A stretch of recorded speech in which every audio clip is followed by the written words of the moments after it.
It is Comic-Con season. San Diego Comic-Con 2025 is upon us.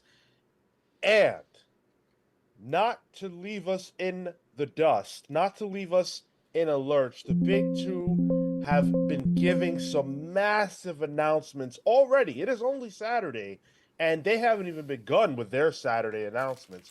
We've just got Thursday and Friday to talk about today, and some of this stuff is mind-blowing. So I can only imagine what the rest of the event has in store for us. Get hyped. It is San Diego Comic-Con weekend. I wouldn't want to be anywhere else but with you guys. Well, I mean, being at San Diego Comic-Con Yeah, would it'd be cool, pretty cool. That'd be Yeah, nice. that'd That'd be be cool. nice. Yeah. But other than that, I'm very happy to be here with you guys, and we are going to dissect and get into all of the major announcements coming out of the event so far. Thank you for choosing to hang out with us and get into all of this San Diego goodness. Joining me to have the conversation today about San Diego and everything coming out of there, we've got Marco. Celsius. Tyler. Well, I'm gonna bring that up during our Fantastic Four review later. And according to the YouTube screen, I'm Marco. Oh Hey, yeah, let's hold on. Marco is go. me. There we go. No, Marco's Tyler. So See, I'm that's just pretty keeping the viewers on their toes to make sure they remember our names. We're testing them. It's We're like testing. TikTok when you mispronounce something or you type something wrong in the caption. It's for engagement. And I'm Sean. Thank you for being here, whether you are live or in the future. Really appreciate you hanging out with us. Smash that like button if you enjoy what we do. Let me see some of those new emojis in the chat. Those of you who don't know, we added a handful of new emojis. Most of the people that I can see the name of are channel members, so throw those out there. Let me see those. Yeah, give us some heads for the pals' heads. Give us. Too early. Too early for that. Too early for that. Is it? Yo, shout out to the people making Café Bustelo. Got you right here. Ah, my sleeping drink. Patrick Zay, the FOMO from San Diego Comic-Con has been too crazy. Yeah, Bro. dude, the only thing that keeps me from feeling that FOMO is knowing how insane it is inside and how tired my feet would be after a full day at that event. Yo, crazy. actually though, Yeah. I'm excited. I'm pumped. I can't wait. One day we'll be there. One day we'll be there. I didn't used to want to go to San Diego Comic Con. Like it used to be like you want to wait in a line for Hall H. But like when they're not there or their presence isn't as big, then that's a Comic Con I want to be at. And now I have FOMO this year for sure. We'll get that press pass, bro. We gotta wait in line. That's true. Well, no, Hall H you still do. Oh well, yeah. Yeah. Yeah, unfortunately, never does Press Pass let you skip lines. Don't get that kind of access. Yeah, certain passes probably, but not that one. No. So a lot of you have probably seen some of the announcements that are coming out of the event. We're going to dig into the large majority of the stuff that has been announced so far. And let's start with DC. Let's start with DC side of things. DC brought some absolute stuff, as you would imagine, to Comic-Con. Their panel was yesterday. They had the Absolute Universe panel. And we got some big news. We got some big news out of it. Green Arrow is joining the Absolute Universe. Now, we knew that Pornsack Picture had a book coming to the Absolute Universe. That was a long-standing rumor. Bleeding Cool probably broke that, oh my God, at least 3 months ago. Right. Yeah. Like, it's not even, to me, that's not even a news item at this point. It hasn't been. Yeah. He's being joined, though, for this book by Raphael Albuquerque, which is hilarious and crazy because Raphael was supposed to be doing Superman. He was supposed to do Absolute Superman. So he ended up in the Absolute Universe anyway, but with a different title. I think that's great for him. What's also interesting is that he is currently doing the art for Superman Unlimited. I would imagine his time on that book is limited. Mm. Yeah, this book comes out in the spring, so that would probably mean he probably just does the first arc of Unlimited, and then goes right into this. But there's already art for this, so who knows how far along this is. Well, if it's a mini too, like maybe he's just popped in and out, and then that's it. He'll come back to the main book. I don't think that's what the Absolute wants to do, though. Like that, I don't think that's. For me, it seems like they kind of want people on the book pretty steady, with the occasional guest artist or guest, 2-issue thing. But it is a mini. I guess it is a mini, but like, okay, yeah. I wonder if it could be one of those like Martian Manhunter minis where didn't Martian Manhunter get a little bit of an extension? Yeah, well, it did. It did, yeah. So this is a 6-issue mini. Pornsack pushes show. Raphael Albuquerque, 2 names you should definitely know. Some of you may be unfamiliar with Pornsack, but he was a long time editor at I think Image, and then he did The Good Asian, which is a phenomenal book. Infidel. Phenomenal book. Infidel is where I know him from. love Yeah, Infidel Yep. so much. Infidel was Real good. great. Infidel probably even more pertinent nowadays.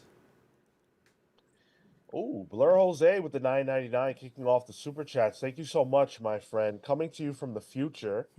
Good morning to all, dude. If you're from the future, well, I guess it would depend on how far in the future you're from.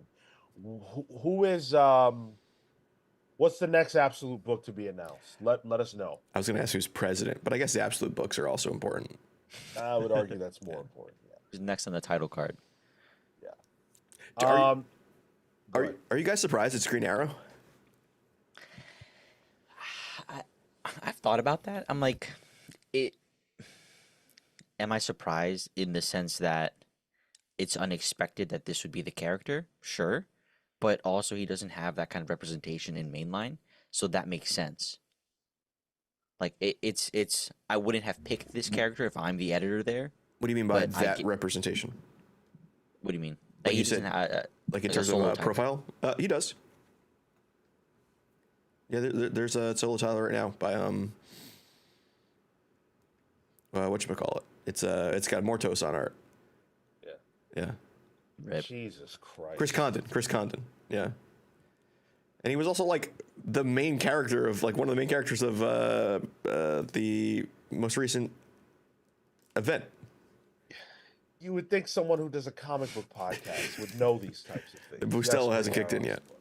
Not yet. Green Arrow's quite a popular character. Yeah. I am surprised by this only in the sense that I thought we would see an Aquaman book before this, maybe. Green Arrow getting a book has been teased for a long time. Once again, because of the leaks from Bleeding Cool. So I already knew this was coming. What we know about the book is that it leans into his being rich. And so obviously in this world, Batman has enough money to, light buildings on fire and have massive tanks that he drives around in, but he's not rich. Oh, he's the allegedly. everyday man, Sean, that can buy building-sized cars. Yeah.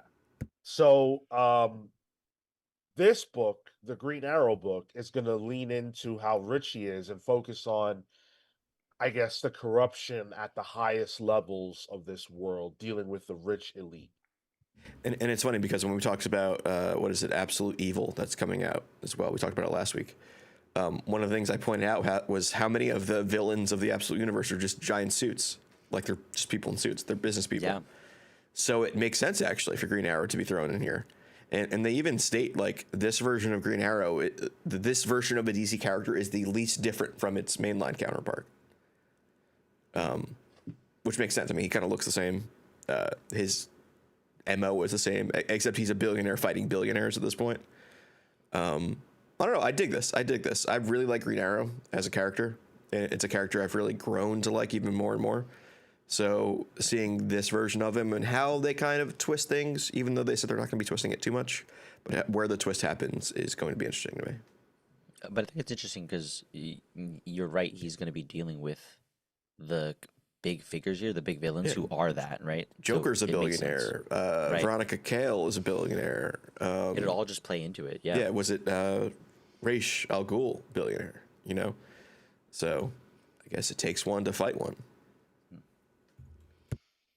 I've always thought Green Arrow as the good rich guy was interesting. But it's another example of, yeah, that's cool, but that's Batman already. Whereas in the absolute universe, no one fills that space. So it allows him to be a little more unique, similar to Wonder Woman, and how she now stands out more because of the differences between her and Superman. It doesn't feel like there's as much of a redundancy. So Good point. in that regard as well, I'm really excited for this. Giving Green Arrow a unique space to stand in. Yeah, I didn't realize. I never put that distinction in with this announcement. The fact that like Bruce isn't a billionaire, so Ollie is the only real one that's on the side of good. And it's felt like everybody, like all of the characters are coming from the ground, you know, like Yeah. there are working class, they are fighting against the forces that kind of oppress them. And I wonder with, Green Arrow had a full on multi season TV show. And every episode of that show restated his origin. In the previews, he's already Green Arrow. I wonder if they're going to do the whole stranded on an island sort of thing. Like, I don't think they need that. Like, he's a guy with a bow and arrow. How much origin do you need to spend time on? What is this, 6 issues? Don't do it. I hope they don't do the origin. I hope they just get into, like, he's Robin Hood, you know? Exactly. Yeah. Or ideally, it's a different origin. Or it's a different origin. Yeah. He just saw, the evil, the disparity. He's like, I'm gonna make something of myself and fight at that same level. Yeah, we don't need any more billionaires and islands, you know what I mean? Yeah. I wouldn't be surprised if they do deal with his origin to some degree. It's very easy to throw flashbacks in there. We need to know his motivation. We need to know why he does this. It needs to be dramatic, especially when you only have 6 issues. I don't like the idea that the absolute universe would ever lean on our preconceived notions or understandings about these characters. No, this may be Green Arrow, but it is not the exact same Green Arrow. So tell me why he does this. Also, as we've discussed, there are a lot of new readers who are buying these books. Don't presume that they know his origin. Tell us what he's doing this for. Hell, only a couple years ago, there were a lot of comic book readers who didn't know his origin. They had to come out with a year one. So it's be interesting to see where it was. I think Hayden here said, where is it? Oh yeah, just a guess. But Green Arrow is Ollie's dad who became Green Arrow after the death of his son. There's your little twist. I like this one. Go ahead. From C.W. Gordon. The island being an arc island would be dope. That's interesting, actually. Arc N, Arc A? possibly. How come we haven't had a good Green Arrow film? Asks Queen Glamazona. Thank you for the question. Haven't seen your name before. Welcome. I don't think we've had a Green Arrow film yet, just because they were testing the waters with that show. There was originally supposed to be a Green Arrow movie in the mid to late 2000s Yeah. that was going to be about Green Arrow being in prison. He was going to go to like Alcatraz basically and be locked in prison with all of his enemies. And that was a movie that could have been really interesting, but it just never happened. And so it was in development hell. And then we got the show instead. And I think that was a big success. So there wasn't really a reason to make a movie on top of that. That was the Supermax movie, right? Supermax, yeah. Yeah. All I know is that one of the most prominent writers in recent memory of Green Arrow is Kevin Smith. He's doing the, Green Arrow Daredevil team up coming up. And Kevin Smith is a filmmaker who is good friends with James Gunn. It's not So, happening, dude. I hope it isn't. I hope it doesn't. I don't think because so either. I don't want that to happen. But I'm saying it could be a possibility down the line. I feel like James Gunn would like Green Arrow as a character. Yeah, I see it. I'd expect to see him somewhere down the line. I would expect to see him somewhere down the line because he's, Green Arrow. Yeah. He's definitely going to be involved. It's just, I guess, a question of like to what degree.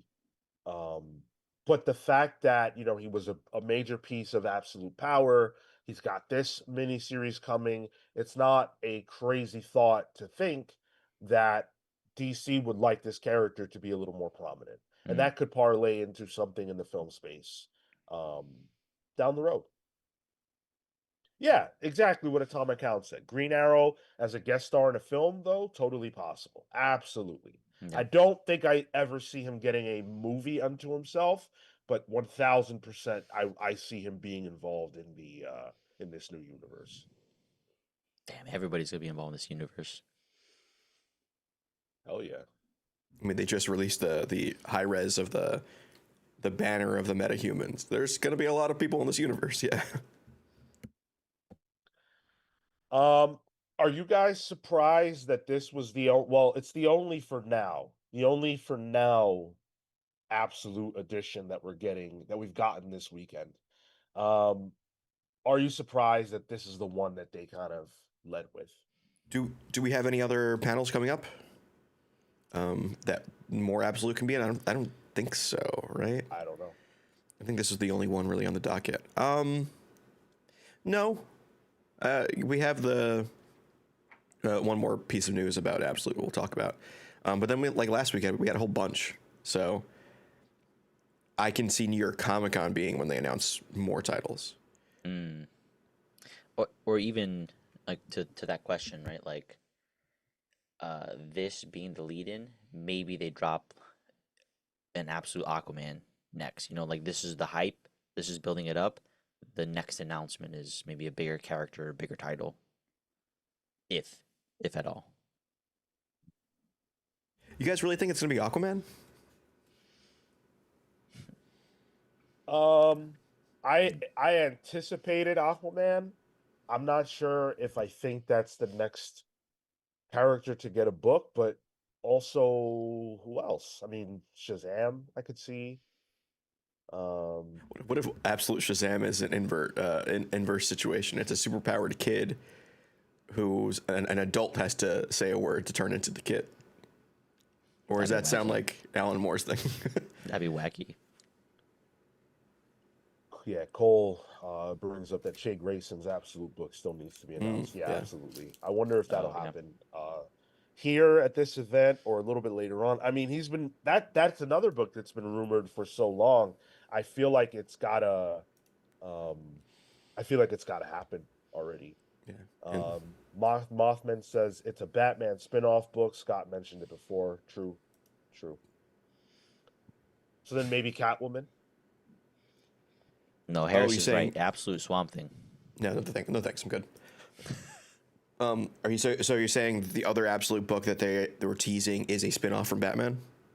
Yes, I do remember now. Scott had talked about that. Absolute Martha. Political book. Political thriller. Yeah.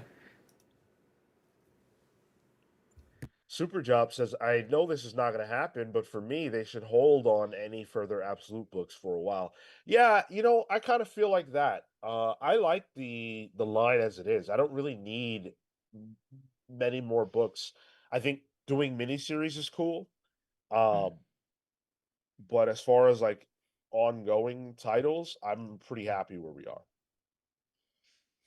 I'm kind of in the same boat. Yeah. Yeah, like if nothing else got announced, I'm still content. Yeah.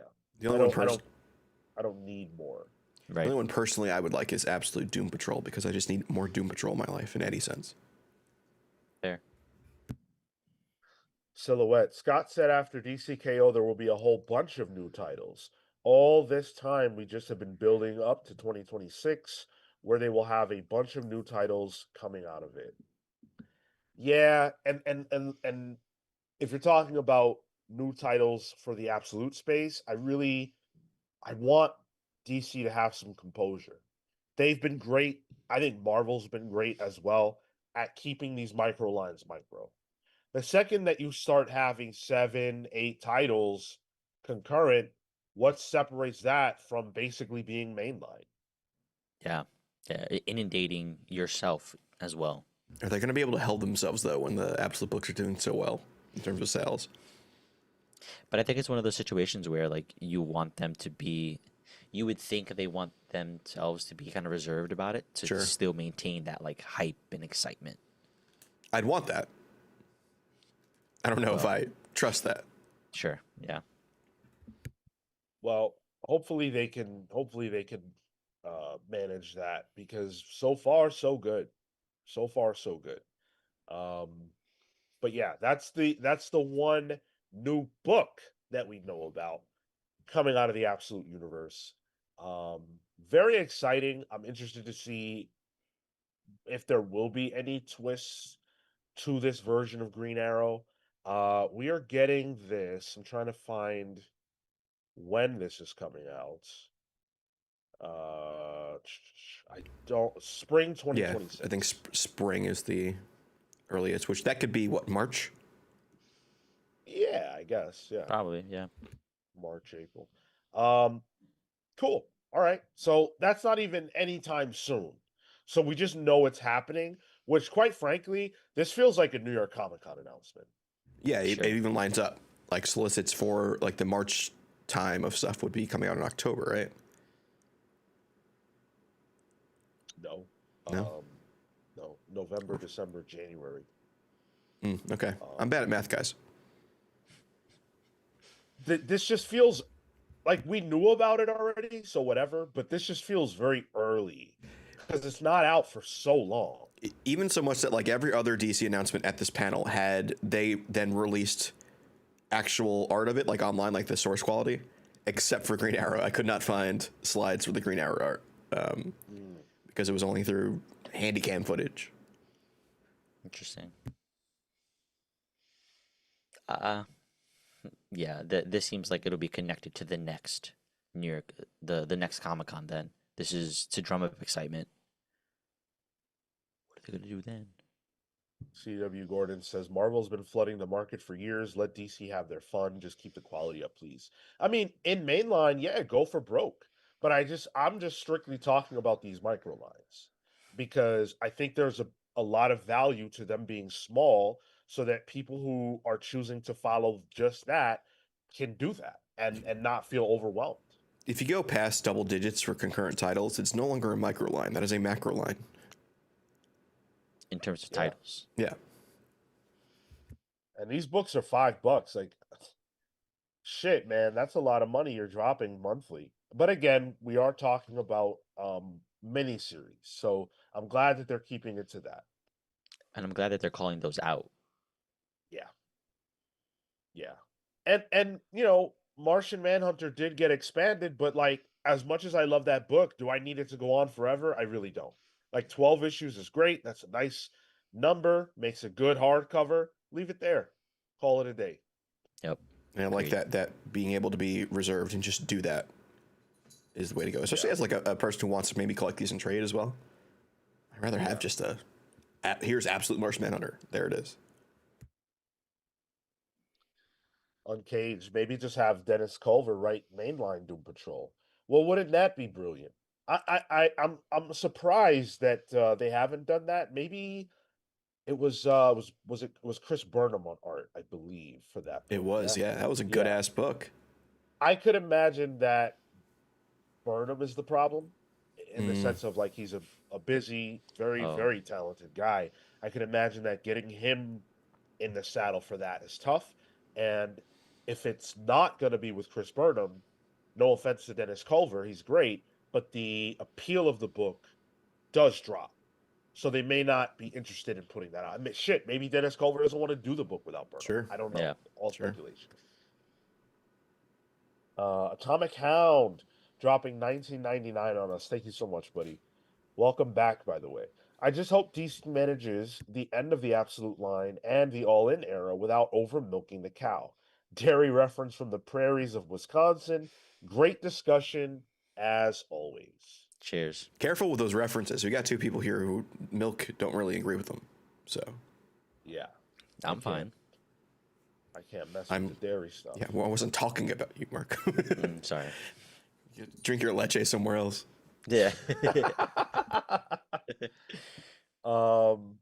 Yeah. I'm completely with you. And again, I think that they have done an excellent job so far. They have really chosen their spots well, and it's impressive to see it being done this way. Silhouette, let Dennis Camp just continuously do 12-issue Absolute books. Let's get Absolute Shazam by Dennis Camp after Martian Manhunter. Dennis like Camp that would have idea. been Dennis Camp would have been one of the guys I would have wanted on Green Arrow, to be honest. To see sure. what that discussion would be like. Him writing a billionaire. He has something to say about it. Yeah, I'm sure there would have been an interesting POV from that place. Yeah, for sure. But Dennis Camp's billionaire Green Arrow doesn't exist because billionaire shouldn't exist. So I think that's the book's already written in that sense. I do find it interesting the thought of continuing to drop miniseries across the Absolute and just keep like a set of core titles as ongoing. That might be like a good strategy for publication to keep people interested. You can kind of get touches in the world without necessarily committing to something. But what happens when a character hits? Do they just disappear? I think that's why they kind of need a team book. You know, I think down the line they do need like a Justice League or something. That then the characters that are hitting in the miniseries can then show up in other books. But you're not going to do like an absolute Justice League and, your absolute Swamp Thing popped off. I don't know that that'll Depends on what their version of that Swamp Thing is, I guess. You know what? That's a fair point. It's a fair point. You heard it here first. Breaking news.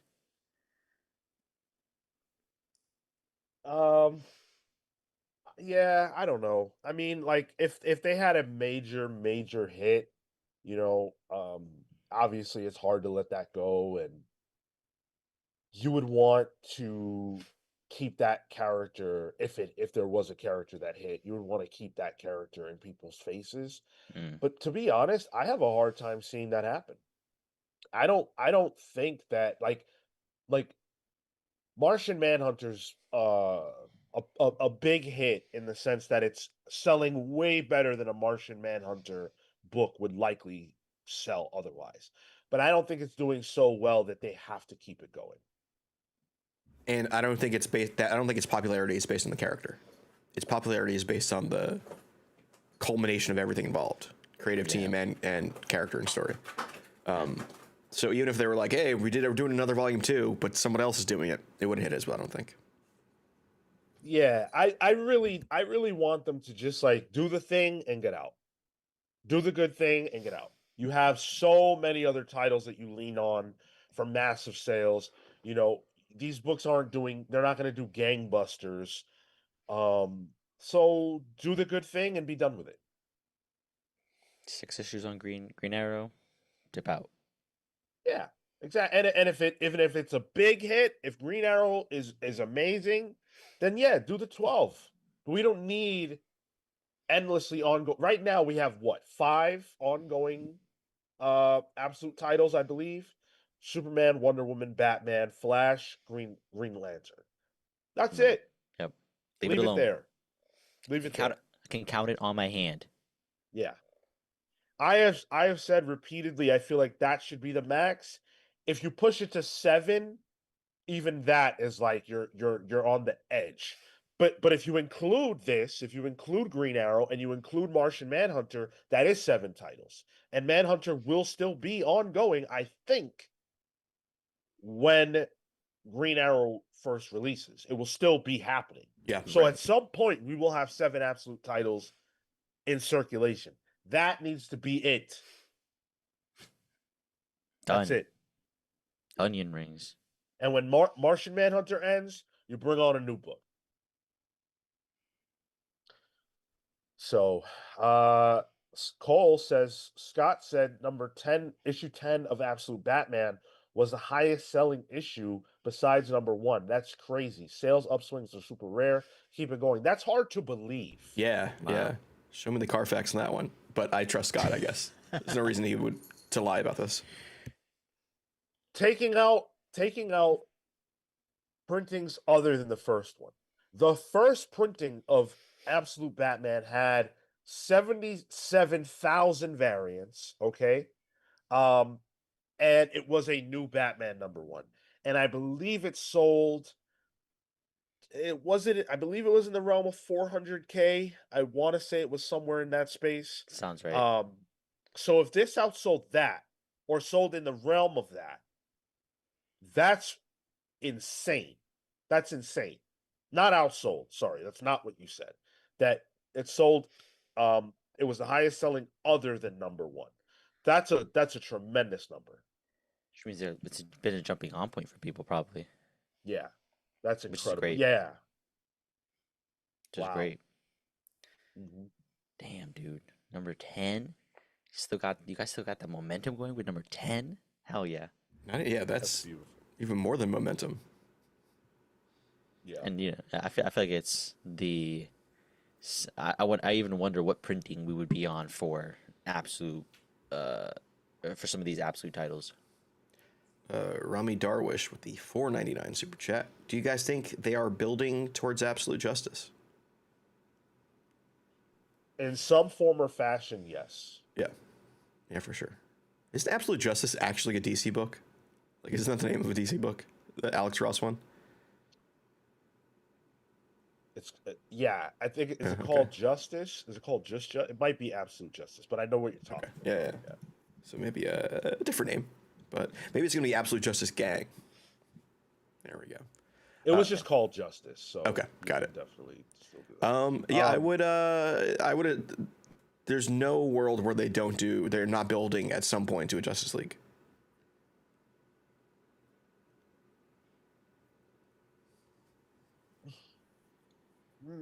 I don't know. I don't know if I'm.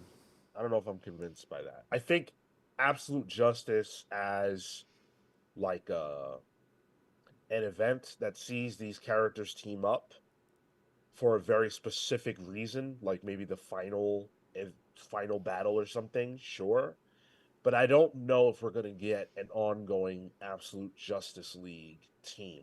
That doesn't feel like this world to me. Yeah, I hear you. It would be, yeah, just for the moment. Like, oh, we came together, we defeated the bad guy, thanks so much. Here's a nice annual. Man, the way I think it's gonna go is there's gonna be an Absolute Justice League, and then eventually they will have to team up with our Justice League for a crossover event that ends this Darkseid saga.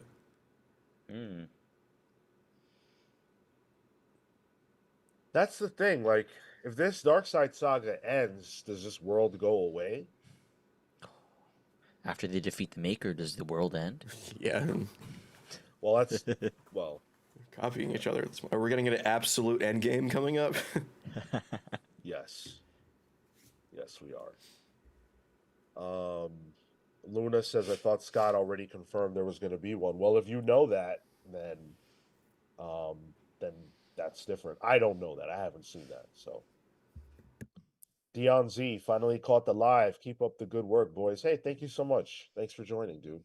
Appreciate you, man. We've got over 100 people hanging out with us. Thank you guys a lot. Hit that like button, subscribe to the channel if you're not. There's so much news coming out of San Diego. Let's shift gears a little bit. We're staying in the absolute space, but we're going to shift gears just a little bit because, we just talked about a Justice League, and this isn't that, but it could be the first seeds of the potential of a Justice League. So it was announced at San Diego Comic-Con that we will be getting an absolute Wonder Woman and absolute Batman crossover right in time for Christmas.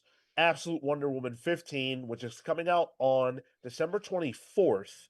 So the last Wednesday before Christmas, we Oh, are wow. getting this team up. which is very cool. Yeah, yeah, we've got the cover, which shows the characters together. I love it. Absolute Batman, drawn by Hayden Sherman, looks fantastic. This is good stuff. This is interesting. Yeah. This as a crossover, um, is an interesting first choice. I think per the discussion we had recently on Pals Pulls, I feel like the character of uh, Wonder Woman here is going to be an interesting kind of not foil, but a good like point of contention um to this Bruce Wayne. Like I'm interested to see how those pieces interact. Less so the super heroics of it, but the characters because I feel like they've been doing some good character work with Wonder Woman, and with Batman here. And we know Sherman loves doing creative Batman page layouts with Yeah. dark patterns. So, there, how quickly do we get a panel that is in the shape of this new Batman logo? The axe. Yeah, yeah. I mean, I like the idea of this too because this Diana is not. It's a lot more compassionate, even more so than like mainline Diana. Like mainline Diana can be a little ruthless, you know. She did with like Maxwell Lord and stuff. Where this one's like a little more strangely softer in ways. And compare that to the absolutely insanely brutal Batman version of Batman we have here. It's going to be interesting seeing that dynamic be a little different. I'm interested to see how Hayden approaches drawing this Batman differently than Dark Patterns Batman. It's also a different version of Hayden because Hayden worked on Dark Patterns a while ago. Even though we're getting this book now, Dark Patterns has been done for some time. Um, so I'm interested to see how Hayden's approach to the Batman character in general is different, but also how they want to do different things with this iteration. Should be fun. Yeah. Yeah, issue 15. Issue 15. This is going to be cool. And who was it that pointed out? Someone said it would be cool. Yeah, CW Gordon would love this to be a two-parter with Absolute Batman number 15. Need to see Dragota's Absolute Wonder Woman. I would love that too. Oh, that's such a good idea. That would be good. But then you get into like then it becomes an actual crossover at that point. Let it happen, dude. Yeah, If sure. that's the art that I see, yes. Fair. With the imagine the little panels and like Diana's fighting stuff. I feel like I can Diana see would them want to doing be befriend Killer Croc too as like one of her pets, you know. Yeah. She'll understand Waylon. Man, this is so cool because Scott Snyder really seems like he is having the time of his life right now. This dude can't stop talking about these books, just doing so many fun things within the books. It just feels like I don't know if I've seen Scott this excited about what he's working on. And if you follow his Substack, you can see all the things he talks about and how excited he is. And he's teased a whole bunch of stuff actually. He's talked a lot about Absolute Catwoman and her origin. We know that Absolute Red Hood is coming, Absolute Scarecrow is coming. That one I'm really excited about. Absolute Scarecrow. That's going to be cool as hell. That's wild. Yeah. Oh, that'd be a nice art swap. Get the fear toxin going or something. Oh, good Oh. point. Scarecrow actually would kind of make a good Wonder Woman villain too. Yeah, I can see Like that. in a way. Yeah. Yeah. Huh. I'm a big Scarecrow fan. I love Scarecrow. Yeah, Scarecrow's sick. This is gonna be great. Yeah. And I wonder if this is the first of several different instances where we'll see characters crossing over. Or was there just an opportunity to do something fun here? I got to imagine we'll see some crossover. Like Green Arrow and Batman at some point feel like they should cross over. I don't know where Martian Manhunter fits into all this though. Like this, who does he cross over with? I feel like Green Arrow and Superman would cross over. Like Good point. those where the corporations and stuff are happening. Good point. Well, Absolute Batman and Green Arrow crossing over makes a ton of sense because this version of Batman doesn't like mainline Batman doesn't trust people with money, but he's a person with money. This version of Batman isn't a person with money and appears to not care much for people who have money. So I could see him having an inherent distrust of Green Arrow, maybe in his alter ego, maybe as Ali. Mm, Batman doesn't, like him or trust him. So I could see there being some interesting heat there. that's a good point. This is gonna be cool, man. Yeah, dude. Yeah, I'm excited for this. And also, like, Kelly writing Absolute Batman. Like, that's kind of under the radar, too. I'm excited to see what she'll Sure. do with this. Sure. Yeah, totally. Absolute Wonder Woman, also the Eisner winner, so kudos to them. I think that finally answered what the best Absolute book is, I guess. But yeah, so adding Absolute That. Well, I'm saying Eisner's is the arbiter of taste, right? It is, Sure. dude. It is. Does Kelly have room for all her Eisners? Dude, that shelf's getting heavy. Yeah, for real, man. She's gotta get some real anchors in that wall. Yeah, dude. Get that support. Get those L brackets, Kelly. Get those L brackets. It's gonna help you. Good, yeah. Steve Canaris makes a good point. Already hinting at Superman Flash with Lazarus. Yeah, Lazarus being a connecting true. piece Yeah. between at least those two books for now. I like that. Like they're setting up these different entities and groups and people who have money and resources and power and heroes who, you know, are trying to take those institutions down or being affected by them. I love that, and I'm with you, Steve. I think they're gonna go there. And they're playing with it from a story perspective. This isn't just Ultimate X-Men and oh hey look on the TV there's like a storm or like hey look on the TV there's this thing with the Ultimates happening like there's a reason why these things are connecting. Yeah, yeah. That hopefully will stay logical. Mm. Well, you can throw logic out the window for DCKO because this is all about fighting. This is a tournament that we know DC is going to be putting on. We talked about this a lot last week.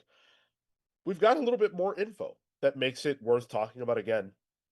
So the event is kicking off in October, and DC at the one of the panels that they did, the DCKO panel, gave us the brackets.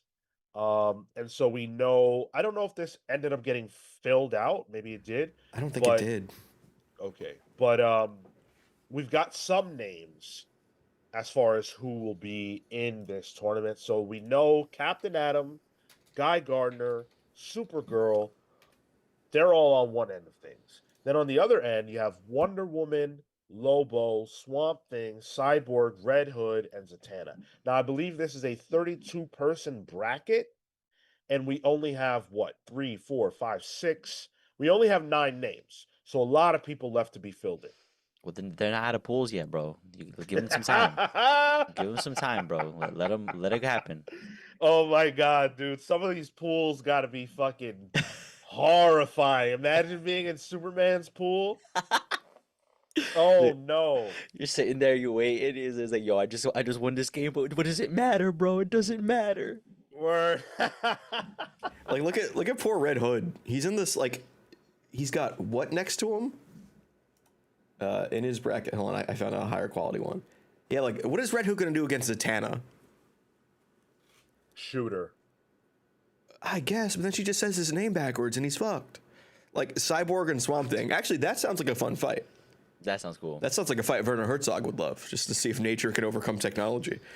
Wonder Woman, Lobo, but like if Wonder Woman's progressing, probably Swamp Thing's kind of fucked. With Wonder Woman there, Yeah, the magic involved there. like the left hand side, there's power there. So for Captain Atom, Guy Gardner, Aquaman, and Supergirl, Red Hood is so out of place. Yeah, yeah. One person we know who will not be in this tournament is Batman. Because DC announced Batman Night Fight, which is going to tell us what Batman is doing during the tournament. You said knife fight, bro? Night fight. Night I mean, Oh, he's my got bad, a my big bad. old knife. He's got like he literally has the Star Trek batleth. They put a batleth in his hands. It's the Klingon weapon. Which, you cheeky bastard, Dan Mora. We also know that Scott Snyder is going to be the primary writer of DCKO. Originally, the impression that we were sort of given by the way it was presented is that Scott and Josh will write this together. What we now understand is that Scott Snyder is going to be the writer with Javi Fernandez, of course, doing the art. Joshua Williamson and Scott planned the book and sort of put together the broad strokes of everything, but Scott's going to be the one inside doing the scripting and everything else. I like that because I think I like Scott Snyder's voice more for events. I think. Interesting. Yeah, he seems pretty enthusiastic and like he's having fun with this, you know. I'm cool with Williamson continuing writing some amazing Superman. Mostly focusing there because that's what we talked about it last week. Really good. Yeah, no, this is fun. The night fight is interesting to me. Just the premise of it. I don't quite understand it. But it's good that they take him off the board because if not, it's one of those situations Sure, where, yeah. oh, Batman's gonna win. He'll find a way. You know, you don't have to deal with that shit. It's also very interesting that Joshua Williamson is doing the Night Fight book. Dan Mora on art, which I don't even understand. Yeah, what the hell? There needs to be an investigation. Yeah, collusion, recount. There needs to be an investigation into this, man. I don't even understand it. But so what Bleeding Cool says regarding Night Fight is Batman against Robins from the future who became the next Batman in their own worlds. Is this his training session? Like he's like, well, why do I want to fight a whole bunch of other superheroes when I'm the best? So I need to fight other versions of me. My successors. Yeah. Very weird. I assume this has something to do with the fact that time is wonky Sure. in DC right now, and that's how this occurs. But I think this is odd. Quite frankly, because this is a tournament story, it's actually a little strange that Josh Williamson isn't writing the KO main book and Scott's handling the side book. And the only reason I say that is because Josh Williamson has had a successful tournament arc story before with the Robin book. Yep. So you would think that this would be right up his alley. I don't know. All I know is that we get more of Damian Batman. We get 666 Batman in this. So. Oh. Cool. Yeah, it was weird. They announced it at Comic-Con. The original art they put out had the other Batman in the background, but they were kind of like nondescript. And then like a day later, they updated it, and you can see 666 Batman with the collar. Oh, I see it. Yeah, yeah. I see So one at of the least images. we're getting that. Do we get Beyond? Wouldn't count because Terry wasn't a Robin. Do we get like Batman and Robin Morrison? Batman in this, but that's in his past, so it's not even going. Time is weird, guys. Time's weird. I don't know that it's necessarily going to be versions that we're all familiar with. So Sure, yeah. Alternate universe, whatever. exactly. Atomic Hound with a 9.99. Thank you, my friend. DCKO might cause an eye roll initially, but I also recall my initial panic with that image of Absolute Batman about a year ago. Just saying, we might want to see it first, without question. I mean, look, this is a discussion show. So we have to come on here and talk. And if the answer to every news item was wait and see, this would be a very boring show. Ultimately, I have no choice but to wait and see. But I do need to come on here and tell you guys sort of where I land as far as how interesting this stuff is. And for me, this isn't what I come to comics for. But that doesn't mean that there's not space for me to be blown away by the final product, which I only want that to be the case. I only want to be blown away, and I hope that that's what happens. I suspect it to be for me. I'm excited for this event. This is rad, and just that touch of goofy that is perfect. The little twist they also announced with the tournament was really interesting to me, in that every combatant gets to bring one item with them. Which is just like, that's such a goofy thing. So the one they announced was like Superman brings brass knuckles that have mini suns on them. That's why his knuckles are shining in this cover. They're actually suns on his fists. Which, like, all right, everyone is fucked then. Like, what is Red Hood gonna do against that? But like, what does Swamp Thing bring, Marco? What's Swamp Thing's one item? Just one item. Is it a gun? Like, what is he gonna do? Like, He has everything, I guess. Imagine he just brings like another version of the formula because he gets knocked out and just pumps it into his veins again. maybe. Aquaman's bringing Topo. Wow. Considering his good friend and object, jeez. Jay Sage, I don't understand why this is so hard for you to grasp, dude. It's not about there being no fighting in comics. I personally don't have a need for a whole event that is based around a fucking tournament. Like, this isn't Dragon Ball Z. It's not rocket science, and it's just an opinion. The book will come out, it'll be good or bad, and that'll be that. It'll probably be Why, good like, too. why can't people just not? Why does everyone have to be perfectly excited for everything that gets announced? It's not the way it works.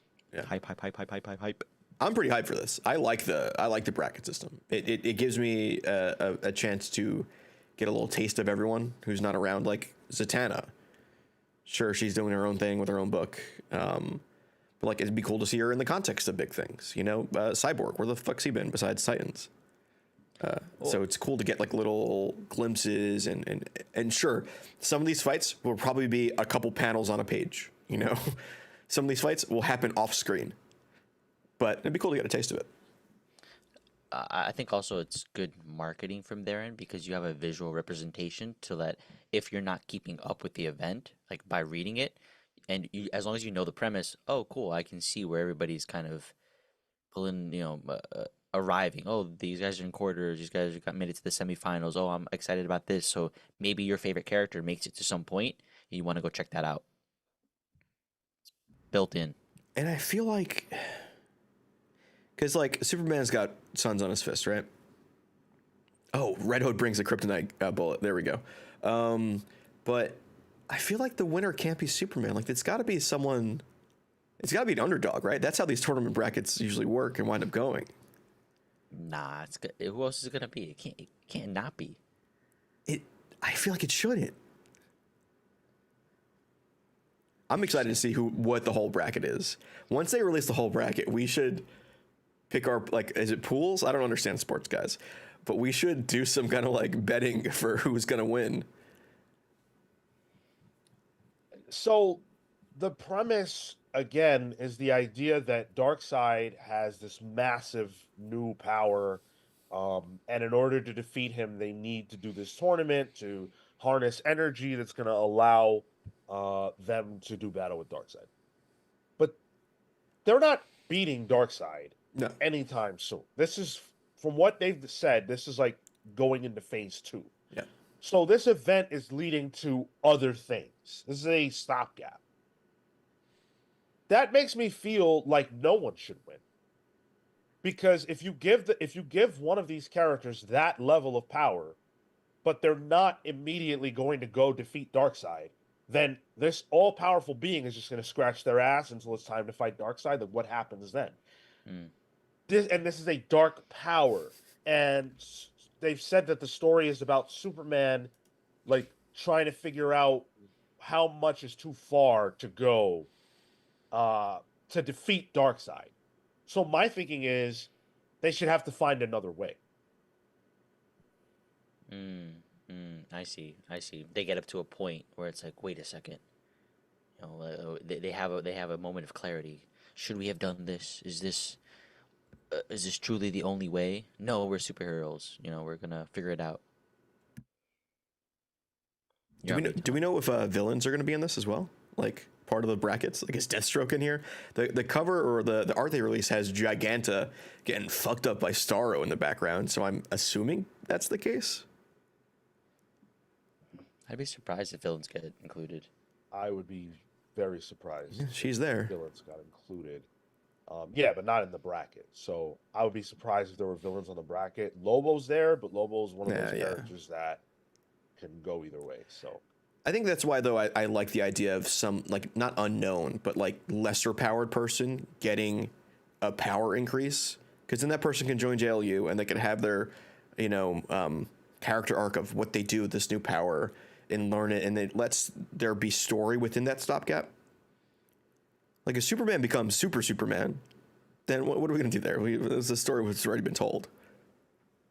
He's going to be too powerful. We got to keep him in the sun. it also makes it very, very difficult to tell stories within the mainline Superman book if he is all powerful.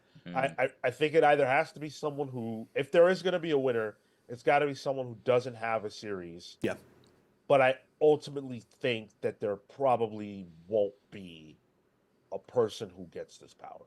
I could see there being a winner of the tournament. Like, I could see Superman winning the event, but not taking the power. Sure. Yeah, there can't not be a winner. Like, there has to be a definitive winner of the tournament for sure. I like Cheeky Devil's comment here. The final four will be a tag team, and DWJ is going to bring it home. Oof, I hope he gets to do some kind of content for this. Whether it's a one shot or a backup. This is right down his alley. That would be cool. That would be cool. Lobo wins. Oh my God, imagine. Doesn't have a book. We'll have a higher profile in the DC universe soon. A little hard to contain. It's more likely than you think, I think. Oh boy. Oh boy. Batman Who Laughs wins. Dude, stop. That would be the end. That's the end of all things. Yeah, it's not like Snyder's writing this. Oh shit. Oh no. Oh no. Luna said a lot of tournaments don't have winners in anime. Ben Loudly says, wouldn't be the first time at the very end where the last standing have to squat up against a new big bad. Dan Trudeau says, can you imagine the backlash if they cop out and have no winner? I mean, they've been pretty explicit about saying this is a story about the emotionality and the journey of Superman. So I could see that happening. I can definitely see that happening. It wouldn't, like Luna said, it wouldn't be the first time that you had a tournament without a winner. Even disregarding anime, just in general storytelling. So it's not impossible. Chat's going crazy right now, but somebody threw out Mr. Terrific, which that's an interesting choice, actually. Have him win? Yeah. Who even in DC could beat Superman? Swamp Thing. It would be some kind of like technicality, no down boo over. You know, there's a way to beat Superman because he can beat himself, you know? Like Batman would find a way to beat Superman. Not in this, but Sure, because he even knew he was too overpowered for it. The Superman who chuckles. My critiques. Why would you say such a thing? that's annoying to read. Yeah, chuckles is such a horrible word. I hate that word. Superboy Prime. Good point. How do you beat Superman with another one? Yeah, right. Only one way to cut diamond with diamond. It's going to be interesting.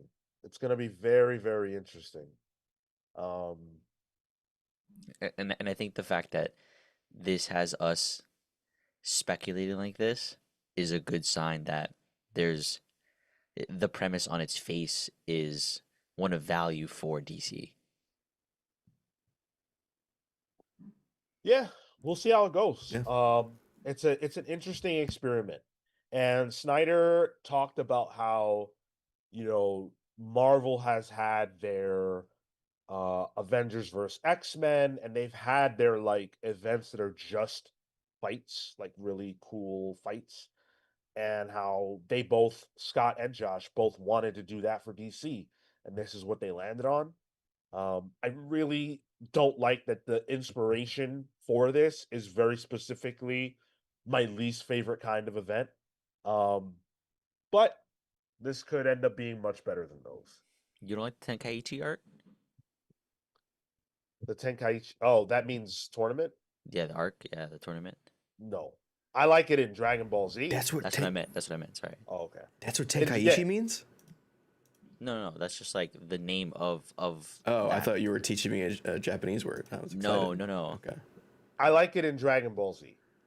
Dang. But that's what I go to Dragon Ball Z. Sure. I'm looking at the rest of the art for this, like with the cheetahs in it. Prometheus is in it. Looks like Tattoo Man is in this. Harley Quinn, Lex. Oh, Lex being in it is interesting. Huh. Also, we don't know rules. What if it's what if there's a ring out system? What if there's a way to win without beating them physically? But you're supposed to drum up like this energy, right? Like Yeah. So I guess, don't know yeah, that. yeah. You knock him out of the ring.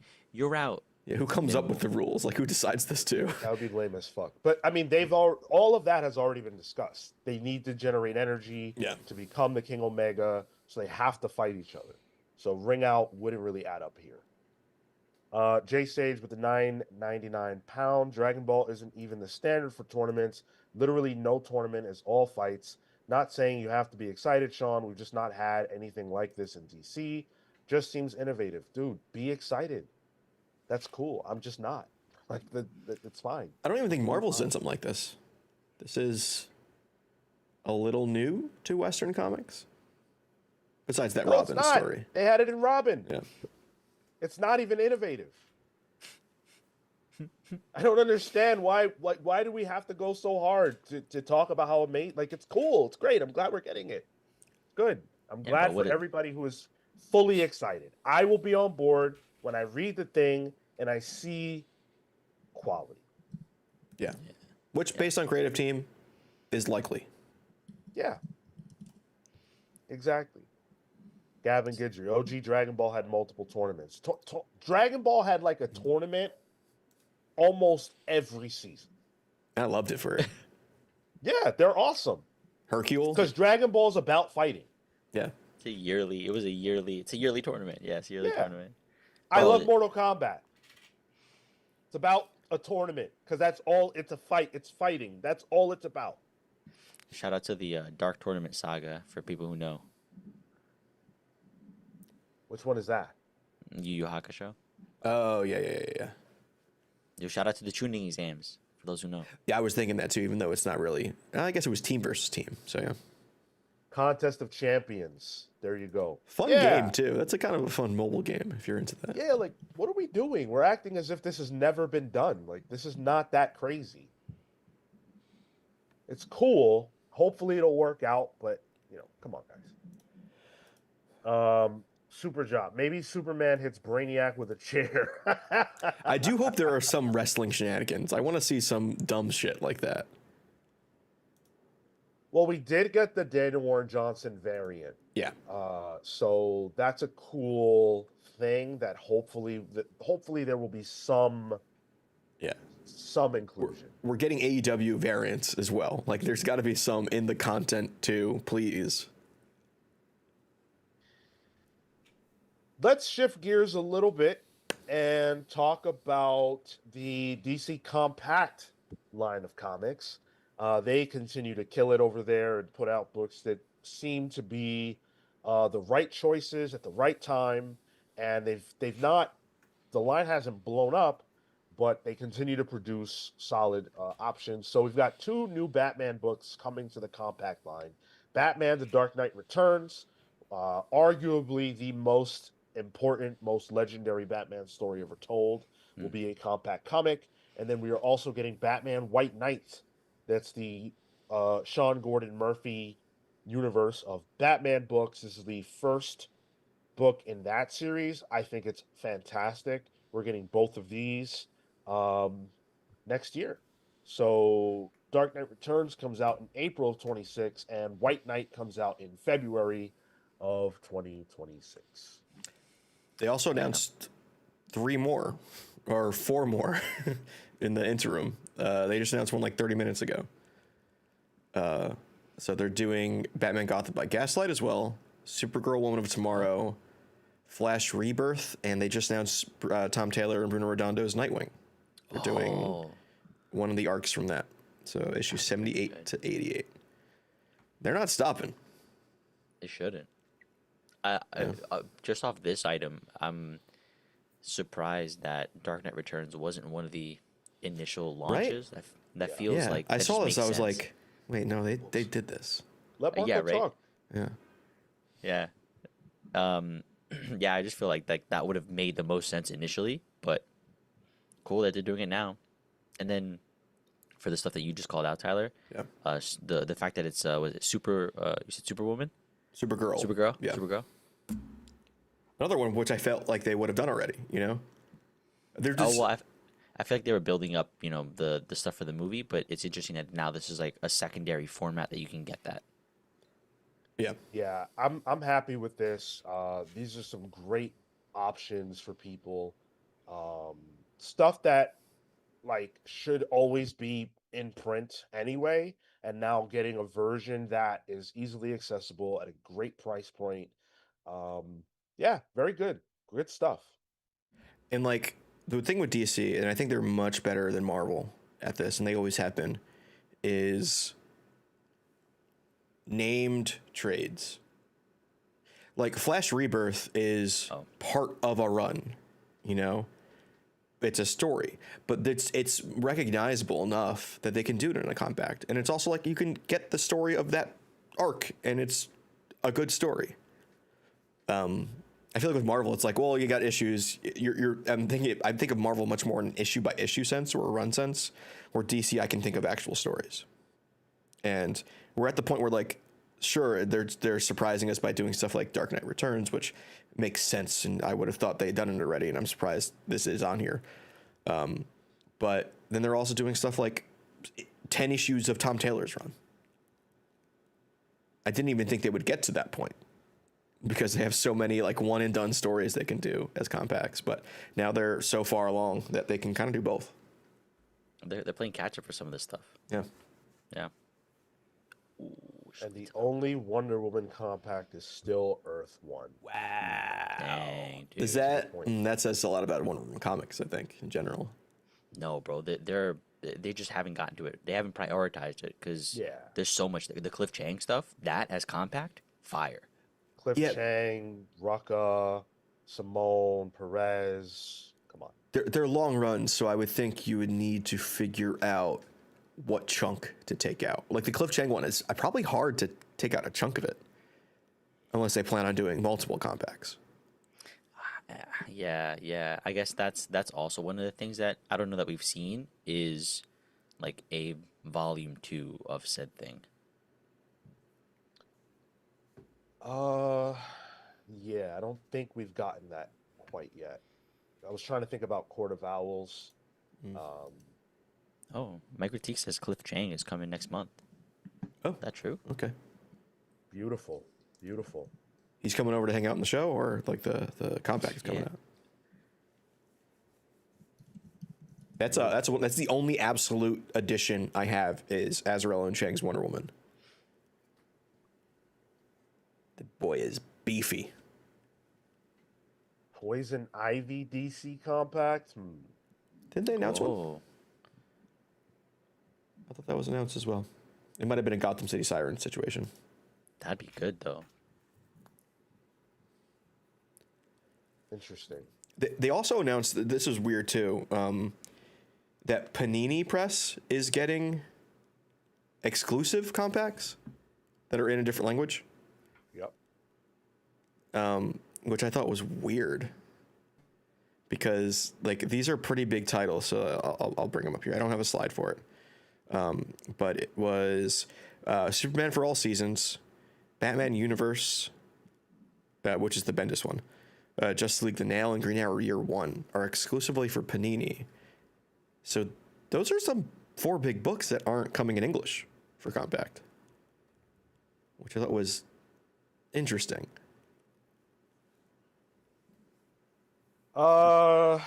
Yeah. I mean, I'm surprised. I guess they're doing ones that are coming out exclusively in other languages, but great choices. Yeah, but like not getting Green Arrow Year One in English, like I feel like that's a big book to have.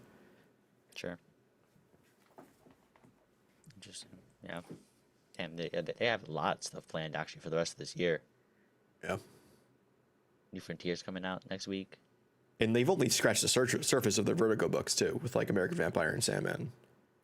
Oh, I was actually just looking at it. Why the Last Man book 1's coming out, Yeah. which I guess will answer. You know, like, oh, what happens, because that's a long ass run. But Yeah. the first chunk of it probably going to be the first maybe 15, 20 issues. V for Vendetta, We 3, Watchmen's already out, but yeah. Yeah, I think we'll probably get these translated into English at some point. It's not even a translation; it's just like, you know, making them for us. I think Printed. Yeah. Yeah, exactly. I wonder if the I think that's exclusivity right. is the fact that this translation is exclusive to Panini. Does that make sense? Sure. We've got so many more announcements to get into. There is a ton of stuff coming out. Stuff could be happening right now for all we know at Comic-Con and being announced. So we're going to keep things going. Before we tell you about some of the other incredible announcements, including a new creative team behind Teenage Mutant Ninja Turtles, and we still haven't talked about the biggest announcement for me, the announcement that I am more excited about than anything Marvel or DC could ever possibly say. We'll get to that in just a moment. Before we do, a couple things. First of all, we are going to review Fantastic Four. That review will be done live after we are done with this show. So when we're done with this show, probably like 10 minutes after that, you will be able to catch us live again, talking about Fantastic Four First Steps. I cannot wait to discuss that movie. We have all seen it. Hopefully, a lot of you have seen it, and we can get into that here in just a little bit. But also, next Saturday begins Ultimate August. Ultimate August is coming starting next Saturday.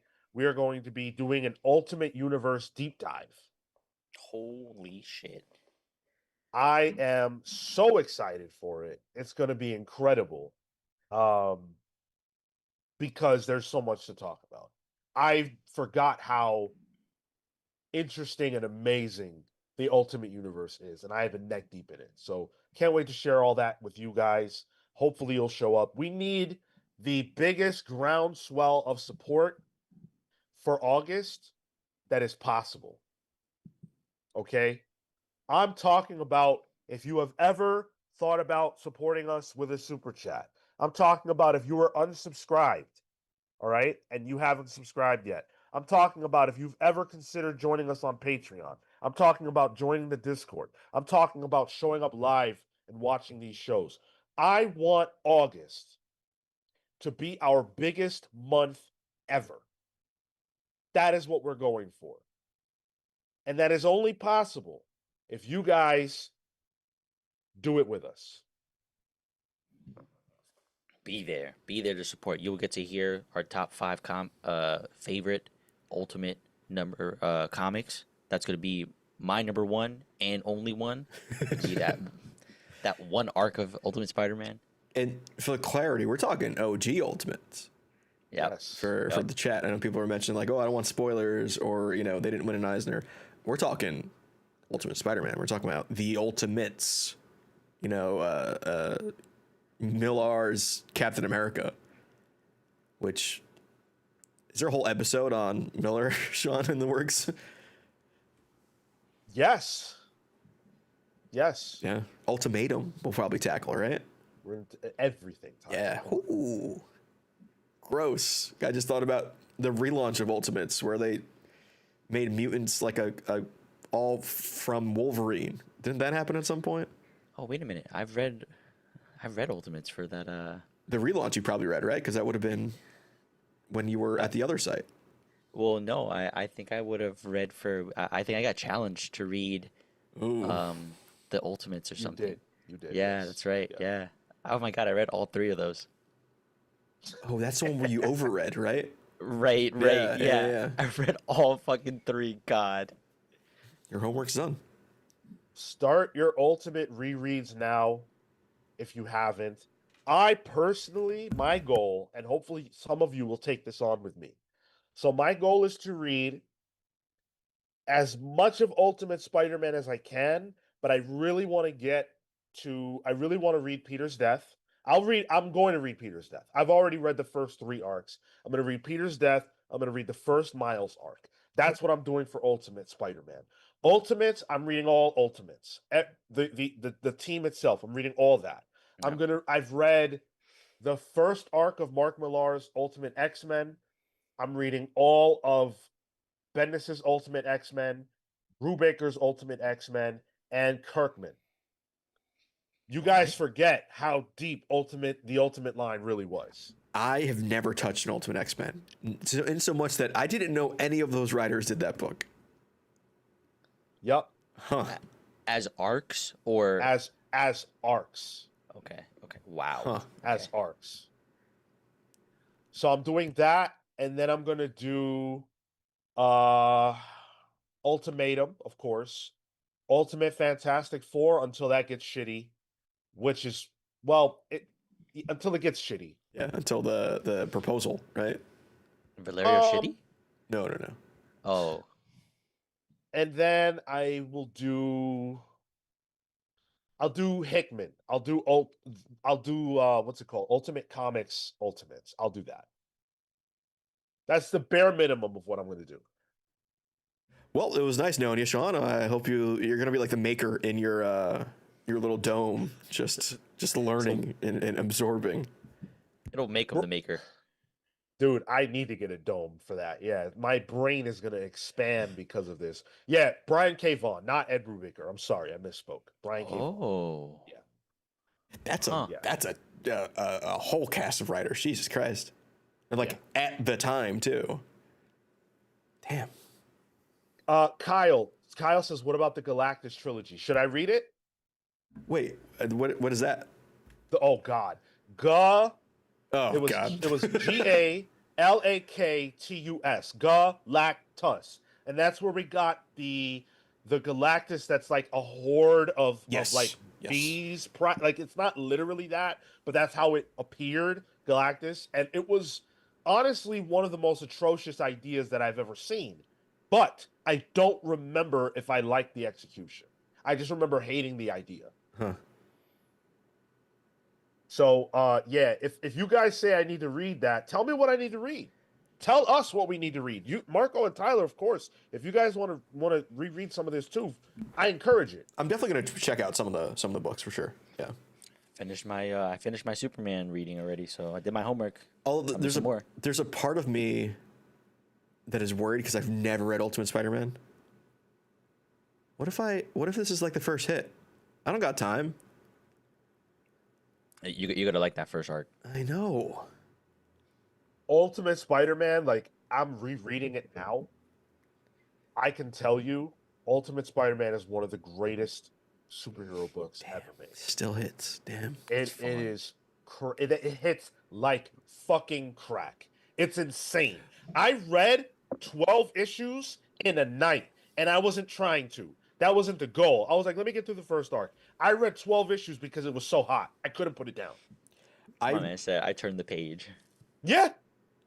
This is I was on Marvel yeah. Unlimited. We just Comics Bucks got us Marvel Unlimited. I was on that shit, and I was blazing through these books, dude. I lied. I read Ultimate Spider-Man at the relaunch with David LaFuente on art, Okay. which was at the tail end at that point. Anyway, so but I was a huge David LaFuente fan. So once I was like, oh, he's done Ultimate Spider-Man, I jumped in. So I'm not completely virginal to Ultimate Spider-Man. Tell us, guys. Tell us what to read. Ultimate 6. Don't just and do me a favor. I'm not saying you guys are doing this, but don't just say books. Say the books that you really want us to talk about. Say the books that you think are interesting or so bad they're good or whatever you feel like we need to talk about. Give it up. Give it up. There's an Ultimate Elektra? Yes. Is there an Ultimate Daredevil? Yes. Damn, This is such a blind spot for me. Jeez. how Dude, let's do expansive. it. August. Ultimate August. Come on. It's going to be fire. Ultimate 6, I remember that. Yeah. Um, I'm not going digital, Last Young Renegade. I'm not saw going that. digital. I saw that shit, man. It's just, you know what it is? It's so many books, and a lot of my stuff's in storage right now, so I don't have immediate physical access to stuff like Ultimate Spider-Man. Wait, so Ultimate Wolverine versus Hulk was written by Damon Lindelof? Yeah. What? With Laniil Yu on art, Marco. 6 issues. 6 issues that spanned 2005 to 2009. I remember that book being like the most delayed thing ever. Yeah. Ultimate Vision? What? Ultimate wow. Team Up, says Javier Tabara. Yeah, What? yeah. What the fuck is Ultimate Human written by Warren Ellis? Who was that? I remember that. It's What? Warren Ellis. It's Ultimate Hulk versus Ultimate Iron Man? But it's just called Ultimate Yeah. Human. Yo, Ultimate Iron Man was my guy. I loved him so much more than mainline Iron Man because Ultimate Iron Man is bizarre. That shit is so weird. Is it Ultimate Human as Hulk Iron Man? Is that their partner name? Oh my god. Maybe. Hummin? I don't Hulk remember. Man? That's dumb. Sorry, Warren Ellis. That's a big dumb. Ultimate Origins was the one I read. That was where they explained what mutants were. And it was Bendis and Butch Guice on that one. Gavin, they're not all hits. Yeah, bro, they're not. Tell us which ones to read.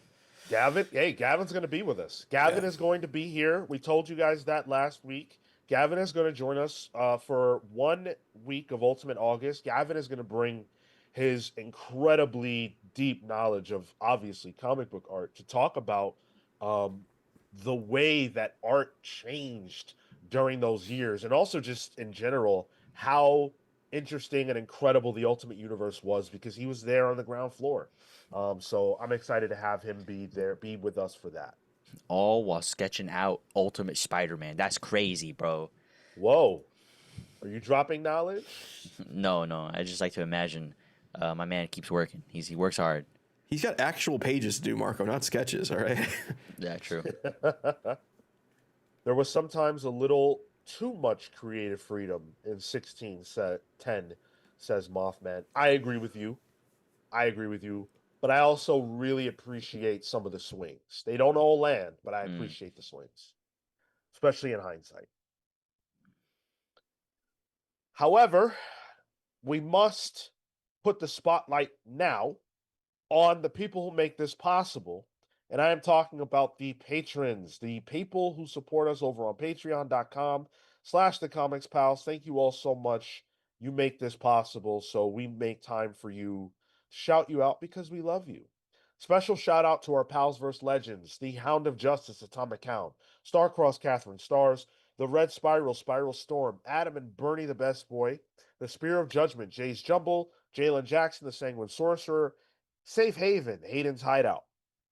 And thank you to the Night Stalker Harris Sajinski, Brian Demolish Del Pozo, Kefis the Incorruptible, Momentum Mike Elliott, Dan the Truth Trudeau, Marley Manastorm, Slow Flow Dammer, and Christian Uncaged, Always Laughing, The Spear of Justice, Izzy's Issues, The Great Destroyer, Hyper Viper 89, Robert Runback Kashabak, Pete the Dreamweaver Collins, whose name I just saw in the chat, welcome dude, James Just Jamming Jones, Paul Powerhouse Smith, Neon Knight the Cosmic Avenger, who was also with us, good to see you, Matthew the Shade Cosmo, BJ Kicks, The Living Blade, Boss from Deer, The Grand Alchemist, Chop Harder Alchemist, John Barrier B, and Doomsday David Melendez Doria. If you did not hear your name, you will in a little bit, and we've got an origin to present to you a little bit later. Thank you all so much. Damn, that list is getting as long as a CVS receipt. Oh, that's a scarf. That list is longer than the receipt that I get at my LCS every week. Yep. That's saying Which- something too. Is a good thing because we need all those comic books just for my receipt alone. Last Young Renegade says, "Stay away from Ultimate Adventures." Which one is that? I didn't even see that on my list that I was looking through. I forget. Gavin Guidry says, "Maybe I should sketch and we can give it away." Oh, I love that idea. Chat, what are we thinking about a Gavin giveaway? Gavin giveaway. Oh, GG. GG's What on character would it be though? Like, it's got to be an ultimate character. Yeah, it's got to be Ultimate What's Spider-Man. the cool? Yeah, but like visually, how much different does Ultimate Spider-Man look than actual Spider-Man? What is the most visually distinct Ultimates character? That Iron Man is pretty iconic. It's an Iron Man costume. I don't know if it's iconic. He got like Ultimate chunky Iron Man? boots. He's got different colors in it. I don't really feel like the Ultimate line had much diversity in appearance. Ted H with the $5. Sorry, I know the tournament topic is over, but just wanted to say it'd be fun to see who fits which archetype this time. Like I can see Superman as hit and run. Is that a fighting game style? Hit and run? I guess. There are certain characters that want to hit you and get out. No.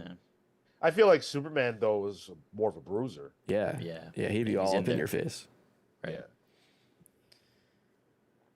Like, Nice. like Batman's a zoning character, right? Am I getting my Yeah. I fighting guess game you could. terminology in? Okay. He'd probably Batman. I feel like Batman would be a bruiser too, but it depends on who he's fighting against. Yeah. be right. Like a tactician who can bruise as well. If only there were a DC fighting game that actually had these characters in it that I can say what types they are. Gavin says it would be Ultimate Spider-Man. Yeah, I can make him look like a 15-year-old. That feels Sure, right cool. and appropriate. Hell yeah. Like mask off, he's holding it, and he's kind of crouched over. I see it. Got that See it already. Got that I Mark see it already. Bagley haircut. Yeah, exactly. It's just like the middle part, right? The Bagley haircut, which then is now also modern. It looped back around. Can I enter? Because I want that Ultimate Spidey drawn by Gavin Guidry. The Gavin Guidry giveaway, the Triple G. Dan Trudeau says he should do Miles because that costume originated in the Ultimate Universe. Well, we'll leave that to Gavin. It's going to be Ultimate Spider-Man. Is it going to be Peter or Miles? There's the question. All right. It is, however, still Superman month. Yep. And so that means that we must present our favorite Superman character. We are up to number 1. Who is the character other than Superman that we love the most from Superman's mythos? Number 1. Number 1 for me is Brainiac. I think that there is a level of depth to the character. He can be frightening. He can be, frankly, such a threat that I think it comes well into contact with Superman. And I feel like there's always a risk there, right? Like I can see the challenge, and so even one of the more recent Absolute titles where we got to like get a little more in depth, or not the Absolute, but we just got to see more in depth of Brainiac at one end, was wild. So I'm choosing him as my number 1. Dick. My number 1 is also one of his rogues gallery. It's Lex Luthor. I honestly, even if Superman was part of this list, I think I still might put Lex above him. I really, God, this is gonna sound bad. I've talked about it, but I've connected with Lex before I ever connected with Superman. I find the idea of somebody so close to being the world's greatest savior, just letting his own hubris and ego make him not that, and the fact that he's just so close to perfection, but he can't be because he's so human, is enticing to me. I think Lex. It was Paul Cornell's Action Comics run when Lex was the main protagonist of it. They really sold me on the character. This was like during the Blackest Night era. And like since then, I just love Lex. I love that, you know, he can be a hero when he wants to be, but he has to want to be. And he is so based on his wants that he can just shift sides whenever he wants. And it makes sense. Even the stuff where recently we had Lex being a good guy, you know, with his memory being wiped and having a beard. Yeah, I just think Lex is definitely my favorite super character. For me, it is Lois Lane. Lois Lane and Superman go together like two things that go together really well. And she's not just one thing I really love about Lex, and I say this in juxtaposition to a lot of other characters who are connected to a protagonist. So, you know, you could think about Mary Jane and Peter, for example. Um, Lois Lane has agency.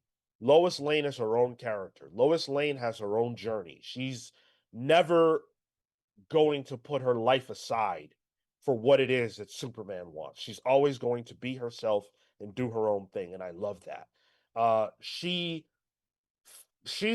like she feels like the person in Superman's world that I could be. You know, I can't be Superman, but I could be Lois. You know, someone who's inquisitive, someone who wants to get to the truth, someone who's willing to look past, you know, the objective morality of a situation to find the absolute truth of a situation and questions everything. I love that. Mm-hmm. And in a world full of people where Superman could have anybody he wants, earthly or otherwise, he chooses her. She's the one who brings him down to his knees. And I've always been fascinated by that. She must be a really incredible person to be the person that Superman can't live without. So to me, it's an easy choice. I love Lois. Lois is my number one. Knees be shaking, dude. And mine would be too, if Lois was in front of me. Especially if Lois was Rachel Brosnahan. She had heels on. Yes. Yes. All right, guys, put it back in your pants. Come on. Let's see. Lois Lane. Dan Trudeau says Lois Lane as well. Dan Trudeau commenting from 2 accounts. Which one's the Wow. scroll? You could argue she's just as iconic or maybe more than Wonder Woman. Who's more iconic, Lois Lane or Wonder Woman? I think it's Lois Lane, to be honest. I think she's just been in more in terms of like non-comics than Wonder Woman has. Like Lois Lane and Superman go hand in hand. Whoa! You could define her by her mans, bro? That's crazy. I'm defining him by his girl, honestly. You know what? I think I would say Lois Lane. Like, there's such a power to that yes, Wonder Woman is the one with said power, but I feel like she has a defining role in the zeitgeist. Like, people understand who she is and her relationship to these characters. I really don't actually think there's anything to this question. I think it's got to be Wonder Woman. Wonder Woman has had a billion-dollar movie. Wonder Woman had an iconic TV show unto herself. Lois Lane, as cool and as big as she is still just a supporting character. I don't think that she could be more iconic than Wonder Woman. No? No, not even close. I think Wonder Woman is, when you think of a comic book character who is not a man, the first one I think the majority of people would say is Wonder Woman. Harley Quinn. Oh. And yeah, I think Gavin is right. Lois is known in relation to Superman. I like this super chop Here he says Lois Lane should be in the DC KO brackets. You're right. Stunt on him.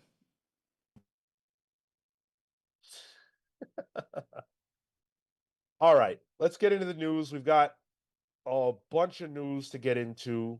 Still San Diego Comic-Con focused because what else is going on right now?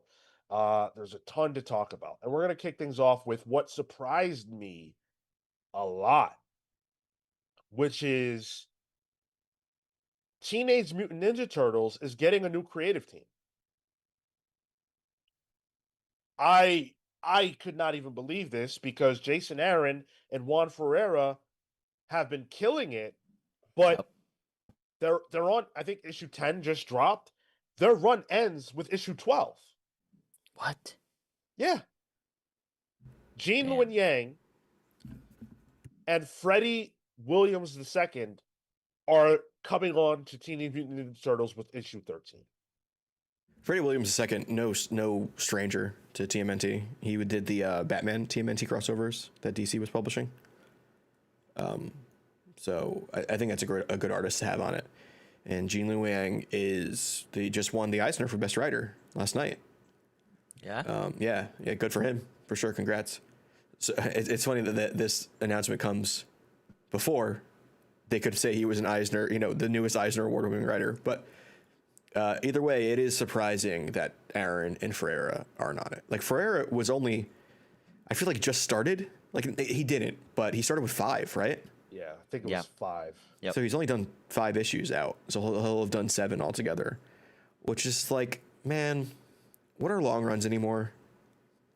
Do they exist? Like, what are we doing here? I've been liking the Jason Aaron stuff, but I guess that was just his plan was just do this. I don't know. But it feels weird. It's such a, from an art standpoint, it feels like such an early announcement. For the writing, I get it, right? He's been on. He came to do his art. He came to launch it. That makes sense.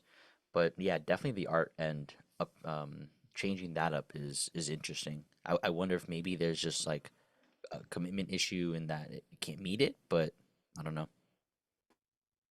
It's weird because, I'm not even necessarily looking for something long, but it feels like this story has barely gotten out of the blocks. Yeah. And 2 issues to go isn't going to change that. So this very much feels like a premature baton pass. I I'm not happy. I don't feel resolved with what Jason's doing. And I've loved the run. But even if I didn't, it just doesn't feel like the story is even close to not just resolved, but like it's not even in itself yet. The turtles aren't even like unified yet. Like they're still beefing. It's weird. I think also it builds a little bit of uncertainty for me in the title. Like, not from a quality standpoint, but rather like what is the commitment that they have to keeping these writers on. Like now my next question is, how long is Gene on this for? Is it going to be just another 12? It's just not. That's not. 12 issues is not long enough in an ongoing series to really define what, like a status quo or whatever. Like, I don't feel this Jason Aaron run now, knowing that it's ending in 2 issues, it's like, whatever. Yeah, Flash in the pan. Yeah, whatever. There's no stamp, right? You can't say this was my take. Yeah. Yeah, super job. 2 trades is not a run. It's almost a fill-in. It feels like a fill-in. Yeah, especially after Sophie Campbell's huge run. Like that's a run. Yeah. If it's a big 2 book that's ongoing, okay, you did your 12, you're out. This isn't that. This is the relaunch of Teenage Mutant Ninja Turtles. It needs, to me, a steady hand to establish what we're doing here. I'm blown away. Gavin says I'm not going to tell tales out of school, but apparently there are reasons. Quite frankly, us also not telling tales out of school, we know a little bit of that as well. Yeah. But I thought that IDW would do everything that they could to lock Jason Aaron in for the long haul with this. And apparently, due to some of the stuff Gavin might be talking about, that's not how things went. Ninja Turtles are an IP. IDW does not control the Ninja Turtles IP.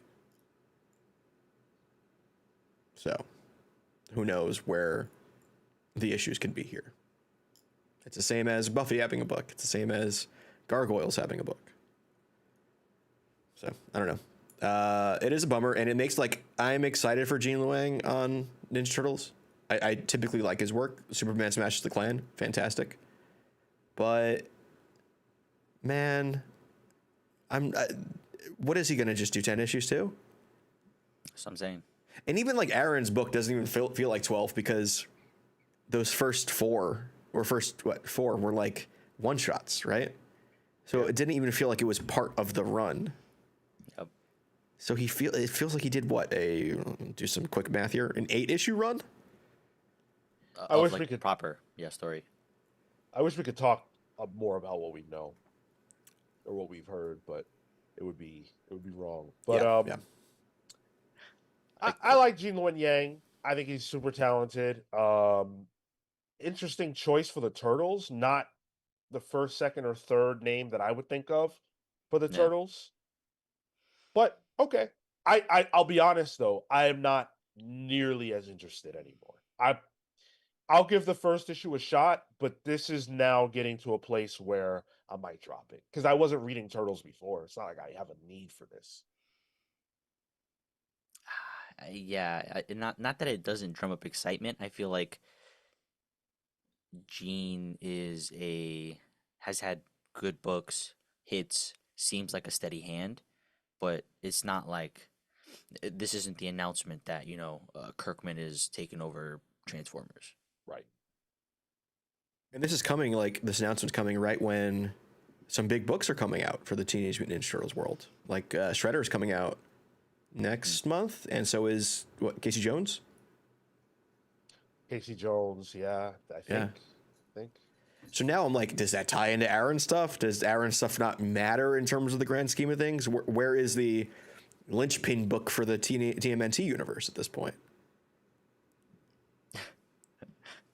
I like Cole's comment here.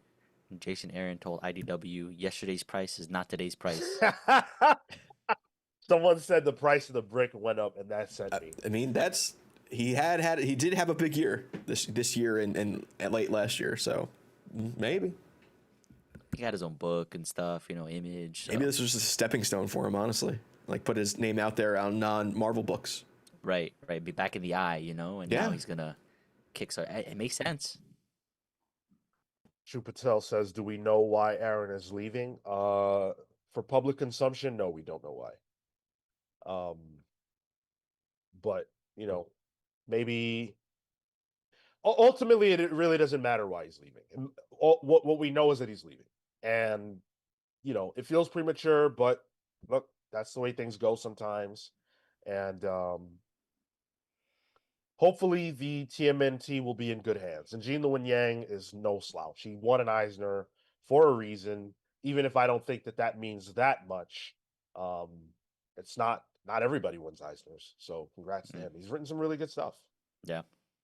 Superman Smashes the Klan. Tremendous. So we'll see. Again, they're taking over in only 3 issues. So not too long to wait. Yeah, this announcement was because solicits needed to come out. Like this isn't even like a future announcement. It's like, oh, we need to tell you now because you're going to find out. This issue goes on sale December 10th. Damn. So it's, I guess, skipping? 10 just came out. Oh. That's quite a bit of a stopgap then. August would be 11. September would be 12. 2 months? So we're not getting October or November. They're skipping. Apparently, they'll be skipping. There will be a skip at some point. Okay. Which, I mean, if we're gonna talk loosely here, if they have to skip time in order to make this happen, that means that this was not planned. Yep. They're catching That's a up. good point. That's a good point. Catching up on art. Yep. Because Yikes. that never happens. Especially your titular TMNT book. Yep. Bread and butter. Interesting. Yeah, Jay. Yes, we are losing Jason Aaron on the book, but we are gaining Gene Luen Yang, so not necessarily a reason for doom and gloom. We shall see. We shall see. All right. Not to be outdone, Robert Kirkman made an announcement that Capes is coming back. So Capes is an Invincible Universe series that was published years ago. From what I have seen, it wasn't great. Who knows? I haven't read it. And apparently, what they're doing is they're going to be doing a remastering of the original book. And this is coming from Bleeding Cool, with a special remastering featuring new art and dialogue from the original creative team.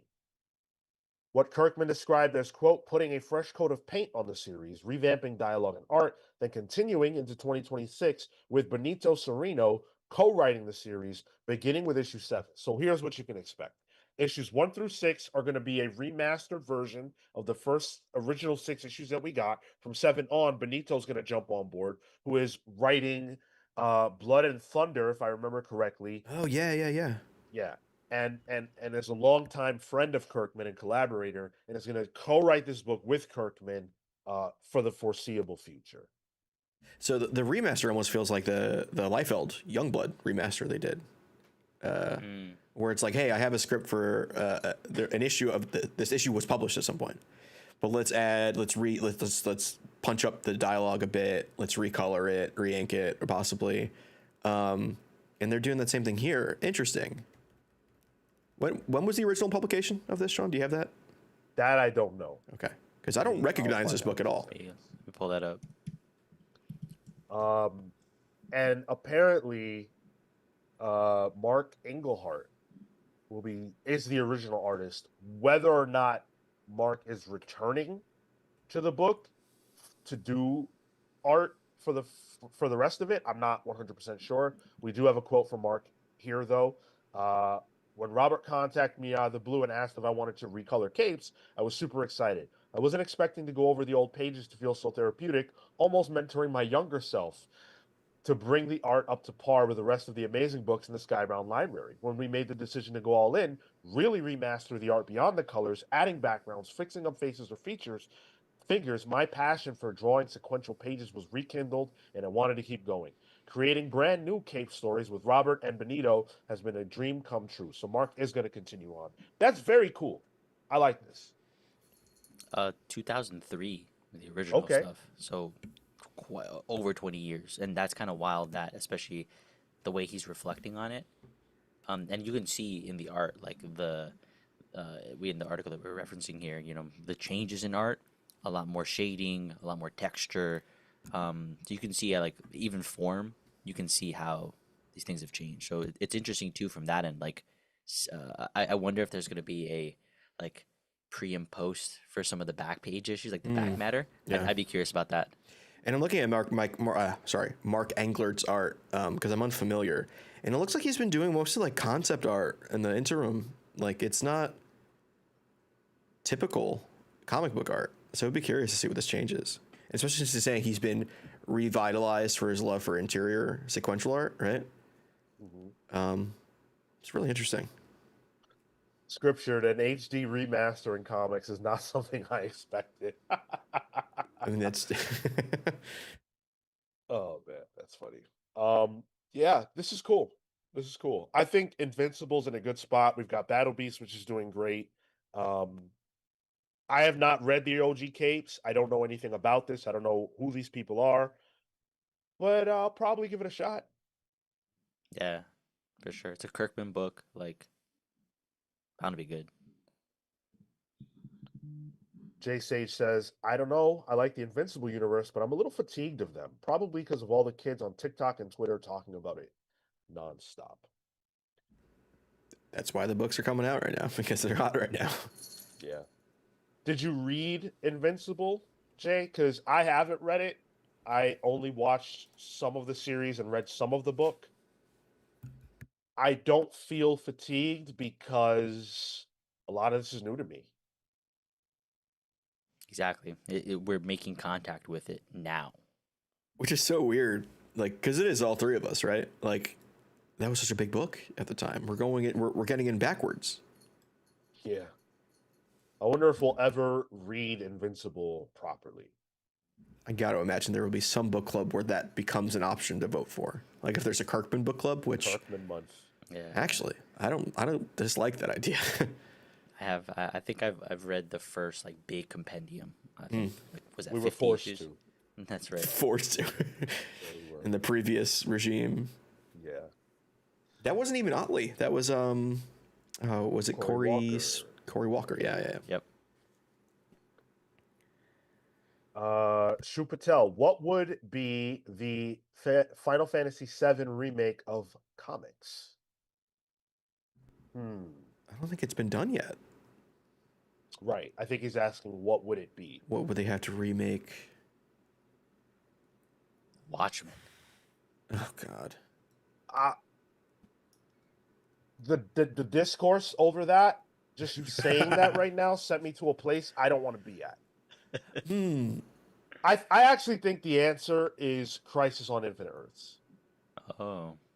But It's the OG event that people adore, but has some, don't come from my head, some things about it that could use polish. Not even necessarily on the art front, more so on the dialogue front. And I would imagine that if there were a chance to do a dialogue pass on that, they could shore that up and make it something that would stand the test of time for new readers and be the same beloved book that it was in the past. But in general, I think comics readers would be more would chafe at the idea of older books being redone in that way. Yeah. I just don't know how, like, that's tricky because a lot of some of the original creators aren't around for that. And I'm trying to think of, like, is there something where the original creators can do another pass Oh, at it? I would be curious to see what, like, modern day McNiven would do with Civil War. I'm loving modern McNiven. So, and I wonder if Millar would have something different to say with some of the Civil War dialogue. For better or for worse. I just feel like Civil War's too recent. I guess, yeah. I mean, Dark Knight Returns in that new Frank Miller style. That could be interesting. well, we'll talk about that later. That could be interesting. The only part of Watchmen I would like to see is maybe recolored. I do not like the current like digital coloring or like the what the digital versions of Watchmen right now have coloring as. I don't think it translates as well as the print. Oh, like the more modern, like Yeah, not funky colors. I don't like it. Can't we use the digital to replicate the feeling of reading it in print? Do you know what I mean? Yeah. Like actually- adding or like enhance it. filters on it, you know, like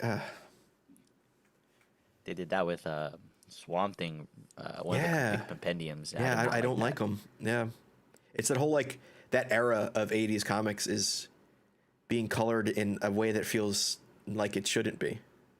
It's like this hi-fi, right? Like Yeah. you have these like really contrasting colors. There's no deep darks. Yeah, but you need that for the tone Agreed. of the book. Agreed.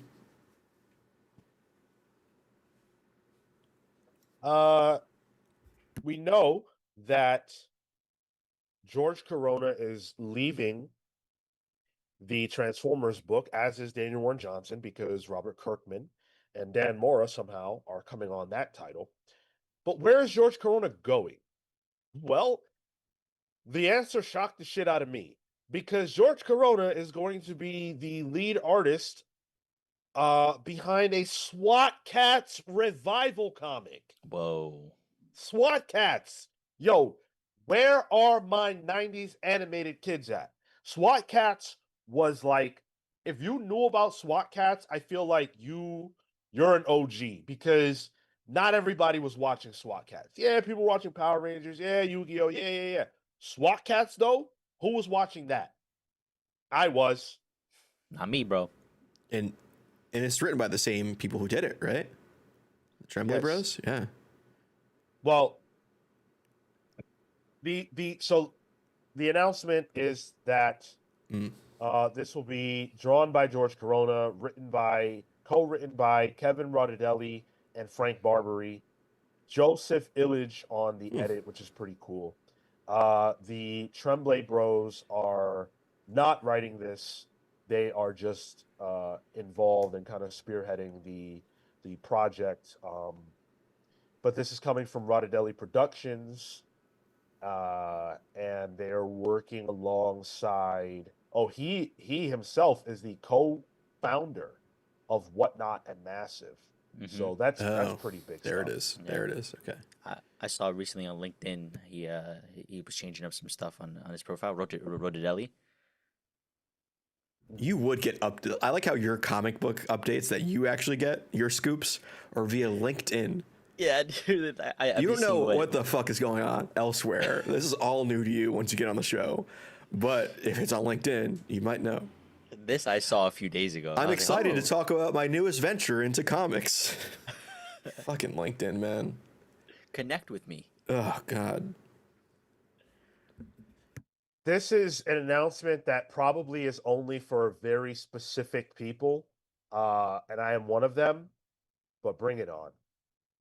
I dig SWAT Cats. I like SWAT Cats a lot. This was around my time. So this was around Street Sharks time for me too, you know, which also is getting a comic as well. Yeah. Which that's coming out soon from what I remember. But yeah, I think SWAT Cats have some of the coolest designs ever. And Corona on art, no slouch. Yeah, that's crazy that they got him for this. And I think his art style lends itself quite well to these characters. Let's go. 30 years ago, these TV shows were I was a TV kid, so I was one of those kids where it's like, hey, watch TV while I leave you alone for hours and hours and hours on end. And so I was watching all this shit on Cartoon Network. This was on Cartoon Network? Yeah.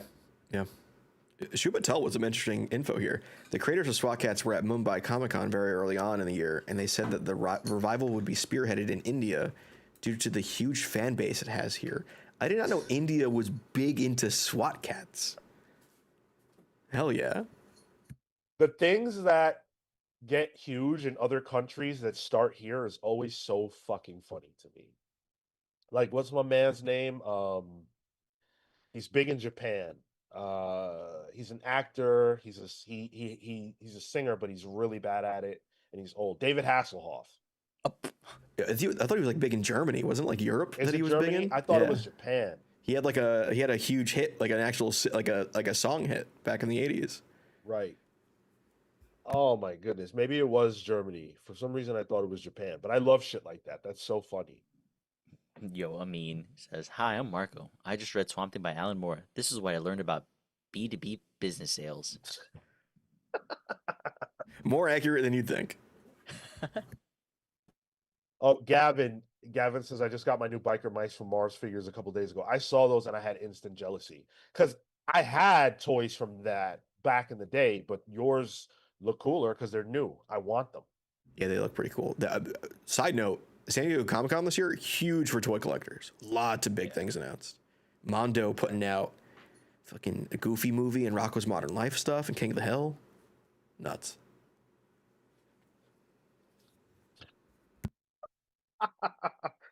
Oh my God, Atomic Count. If they made a comic about what I was watching 30 years ago, it would be the O.J. Simpson trial. I was watching that too, dude. I was glued. That Bronco, I was watching that car chase. Let me get that written by Brubaker, art by Michael Lark. Let's go. Ooh. Hell yeah. I would love that. Jay Sage, Nigerians love Animaniacs and Silverhawks. So just so you know. That's funny. Animaniacs is fire. But I like how this is like how when I was in Cancun last month, The Mask was big there. Like there were multiple ads with Jim Carrey's The Mask, and there was multiple people walking around trying to take pictures with people as Jim Carrey's The Mask. There was 3 within a 2-block radius. Wait, what? Really? Yeah. So specific. It's just so weird what gets popular where, you know? Yeah, yeah. That's bizarre. But hey, I love that. I love that. That's fun. That is fun. I just want to point this out, and it's more for myself, quite frankly.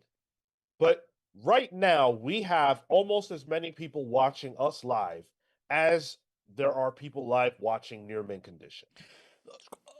That means something to me because that's a massive channel. They do great stuff over there, but I think we do our thing over here too. And I appreciate so much that you guys choose us and rock out with us on these Saturday mornings.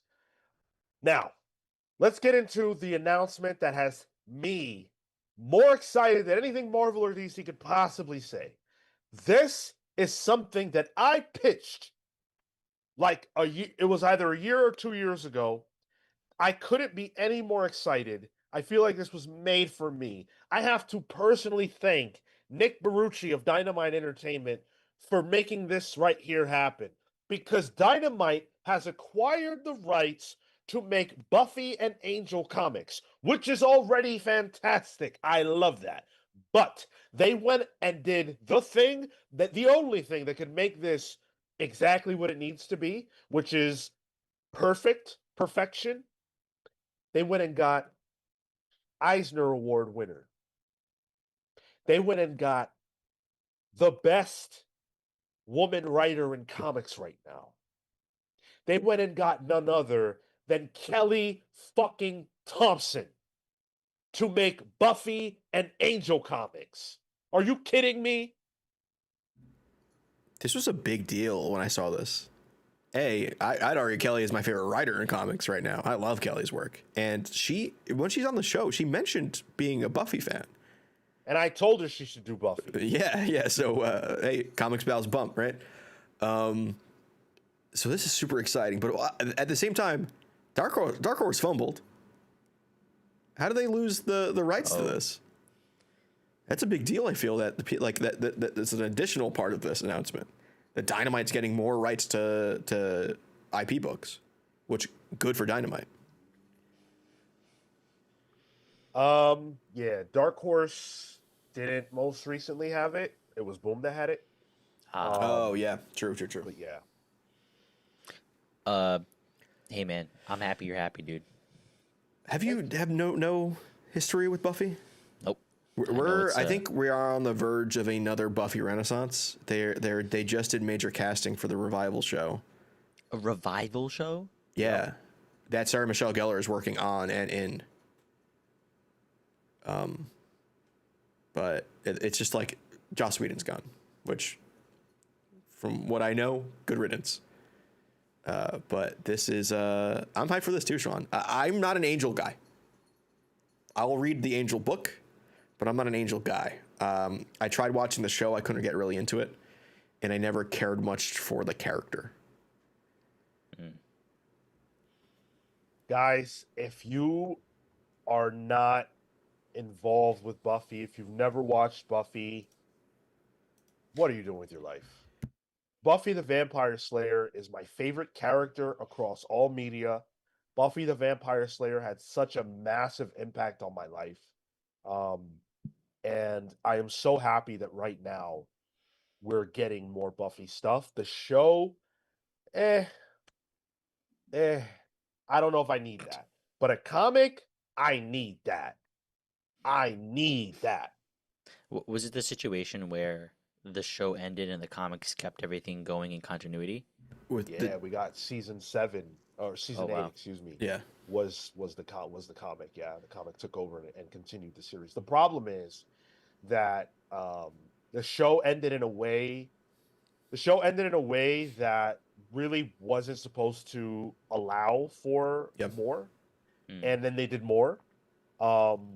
The new revival show is a continuation, and that doesn't make any sense based on how the show ended. So I'm like, trepidatious about that. But the comic, I don't know what they're going to do, but I got to imagine it's a reboot. Maybe not. I don't know.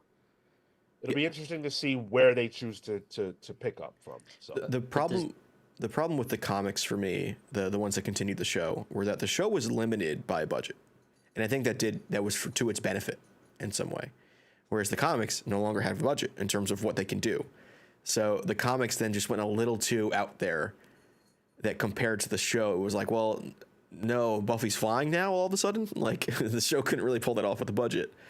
Like Willow was dating a mermaid in the comics. It was a little too much.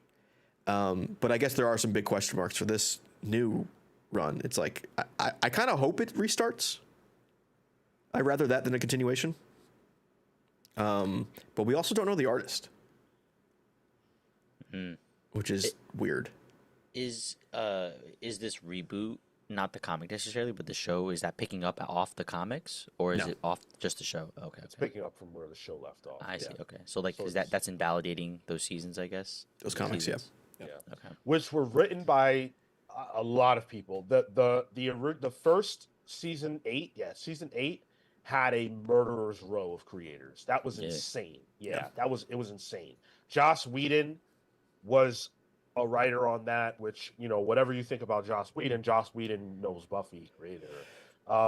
So those comics were ridiculous. Brian K. Vaughan was on that. That was crazy as What? fuck. Yeah, That was crazy. that was a big deal. Who was the artist on the BKV one? Do you remember? No, I don't. But they got some great artists on that stuff too. That was fantastic. Dan says I do have a page of original art from season 9, number 1. That's cool. Ooh, that's cool. Jay Sage says, favorite character in media? Are you serious? It's that good? I mean, yeah. Buffy the Vampire Slayer is a phenomenal show. It's a cult classic.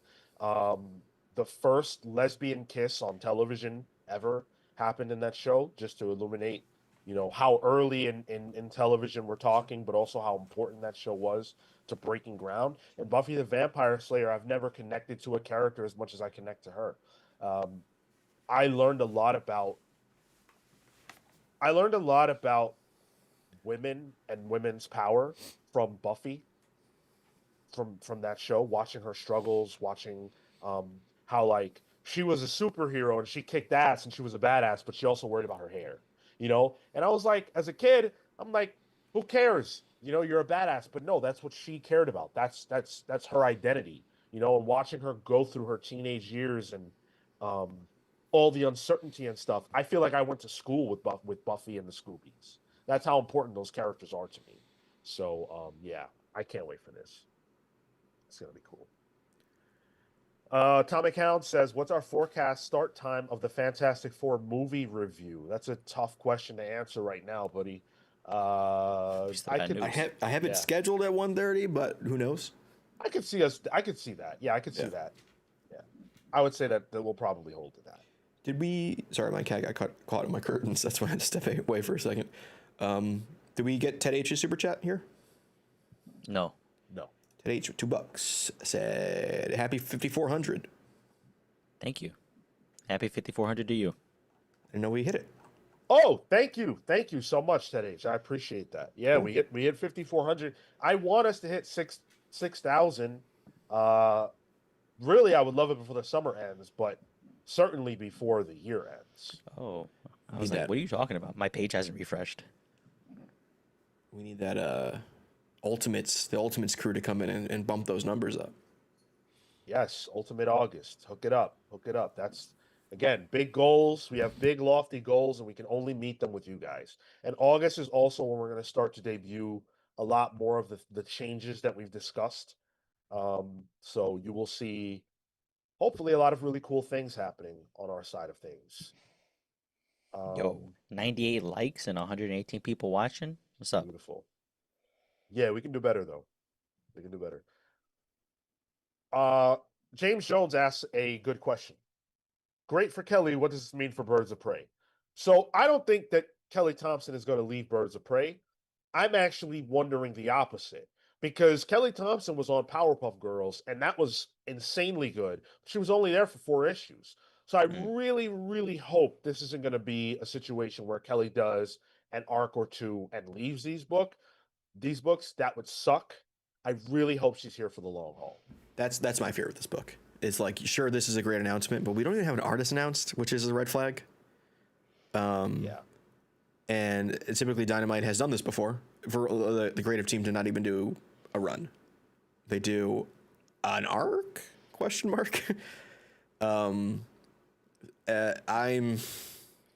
nothing against Dynamite, but I'm trepidatious when it comes to a Dynamite announcement. Oh. Torn Grondbeck has been on Red Sonja for a while. Gail Simone had a very healthy run on that. Priest is on Vampirella, has been for years. So He's still doing it. Okay. If she's not going to be on the book long term, it will not be because Dynamite doesn't want it. So CW Gordon says Kelly Thompson on that Aaron TMNT run. That would be a more than I expect, honestly. that's what I'm worried about. So I really want to talk to Kelly about this and just bask. So we'll have to get her back on. We were already talking about doing that, and now with this, forget it. Are there side characters you'd like to see immediately? Like, do we get Anya early on? Do we get maybe some of the characters from the movie and that were never in the series? We at least know Angel's going to be in there. Yeah, like Paul Rubens' character. Maybe he could be the big bad. Man, fuck that movie. That movie's good, dude. It's not the TV show. It's its own thing, but it is campy goodness. Jay Sage with the £4.99. You sold me, Sean. I'll pull. I was a huge Juniper Lee fan. Yo, shout out. That's an underrated show. And this sounds a lot like that. I'm always interested in well-written female characters. Shit. What's Juniper Lee? It's like That's a Cartoon Network. Yeah. Oh, okay. Yeah. Honestly, I bet you Juniper Lee owes a lot to Buffy. Huh. Okay. Pretty much any female-led action-y kind of show post Buffy has a lot to owe to Buffy. Yeah. Buffy's legacy is Yeah. set in stone. Jay Sage, that's awesome, dude. And I do hope that you give Buffy a shot. And if you decide to read the book, that's great.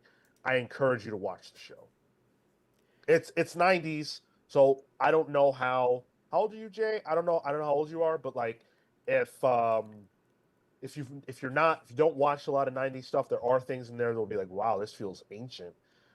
But if you can hang around past the first season, Yep. you're in for a crazy good ride. Wow, 97?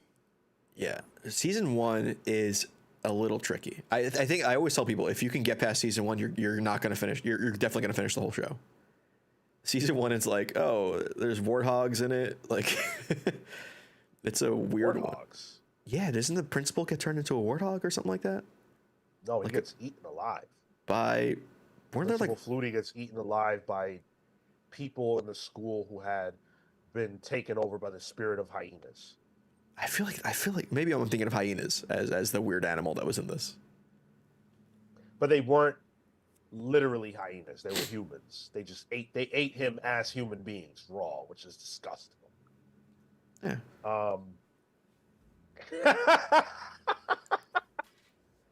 Oh my god, I'm talking about how old Buffy would feel, and Gavin says like computer labs.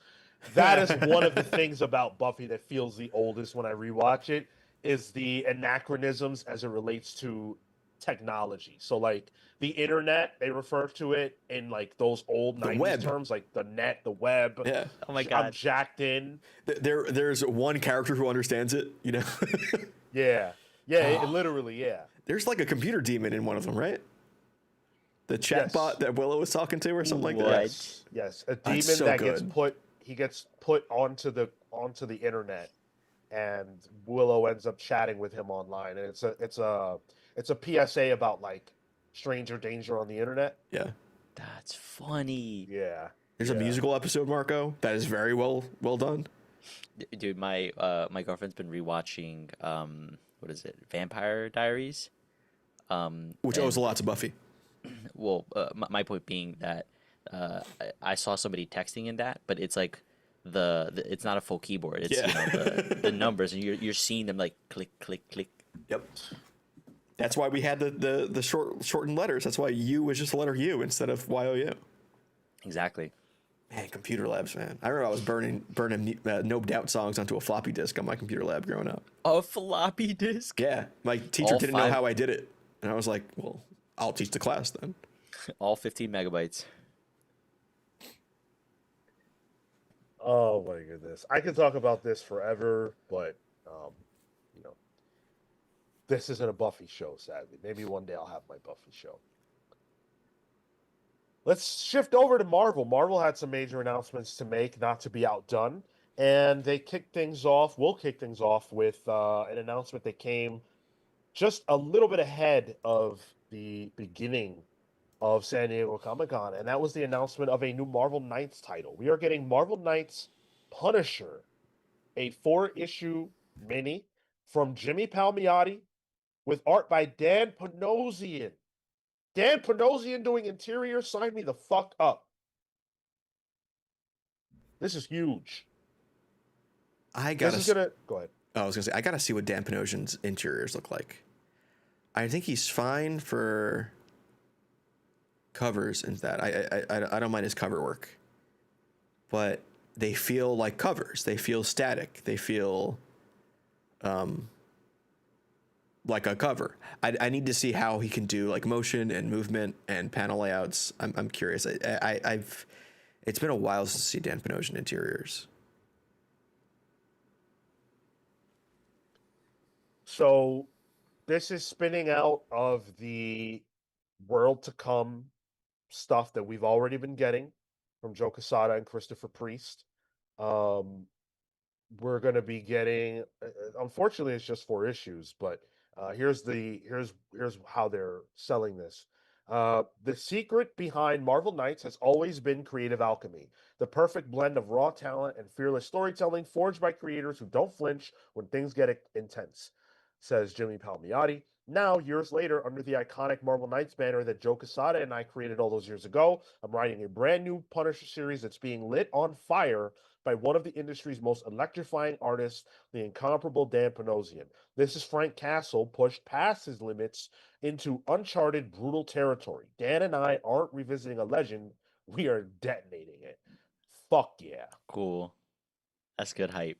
Uh, the art looks, at least this cover, solid. I like this logo on the thing. It's the skull is just incorporated into his body. I think that's cool. Punisher during the race war? Is that what this book is? Oh yeah. I saw someone say that's a Minecraft ass logo. Yeah, okay, I could see. Now I can't unsee it. Yeah.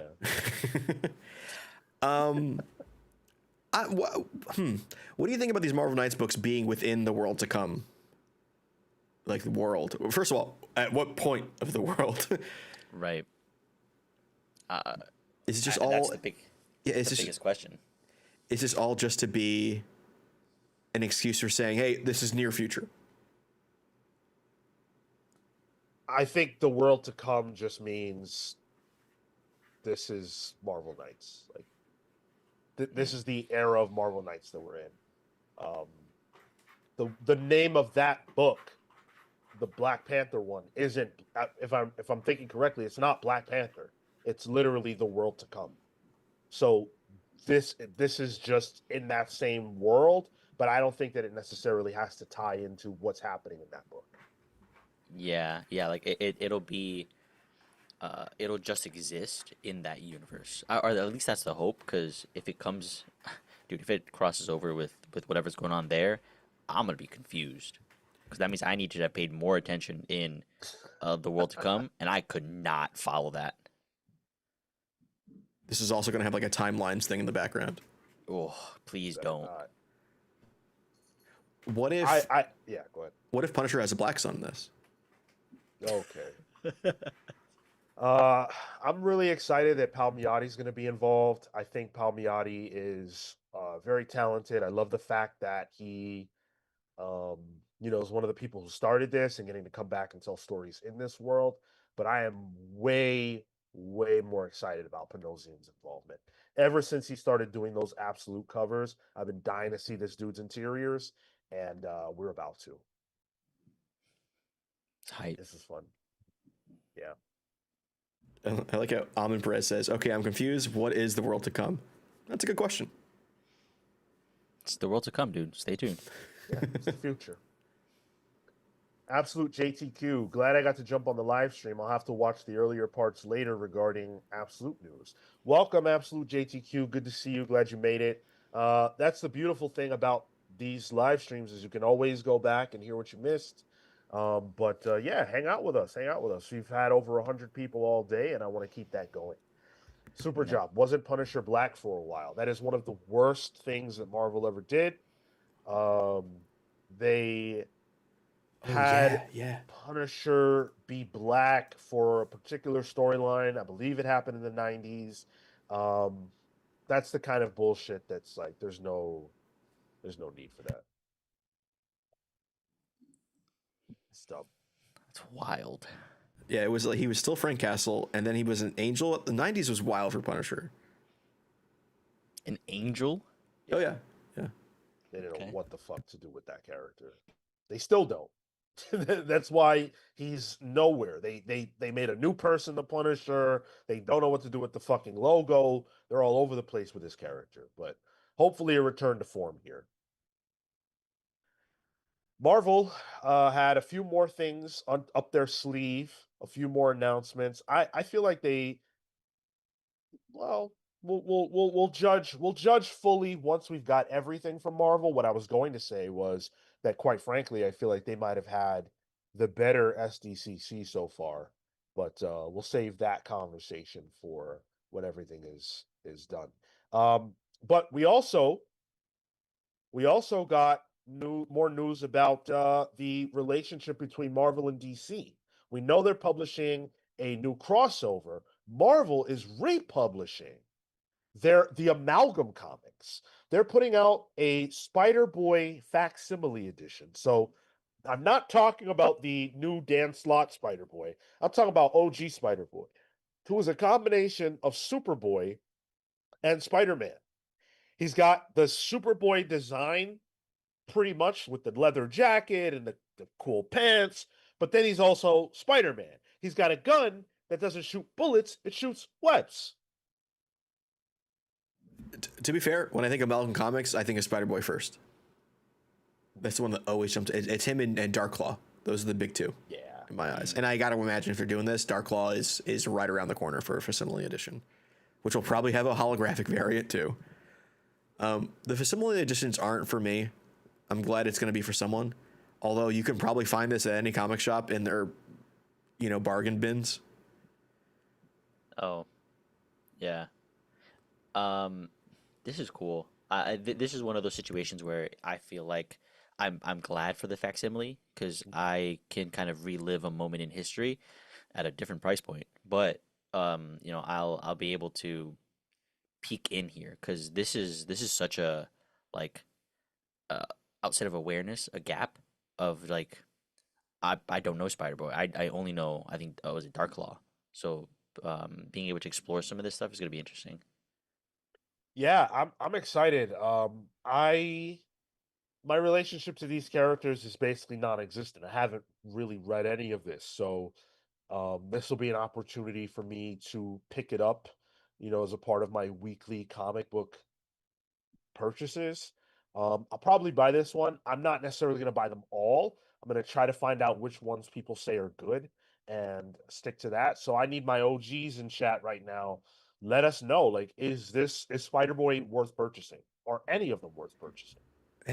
They've done the Marvel DC crossovers in omnibus form, right? Have they done Amalgam?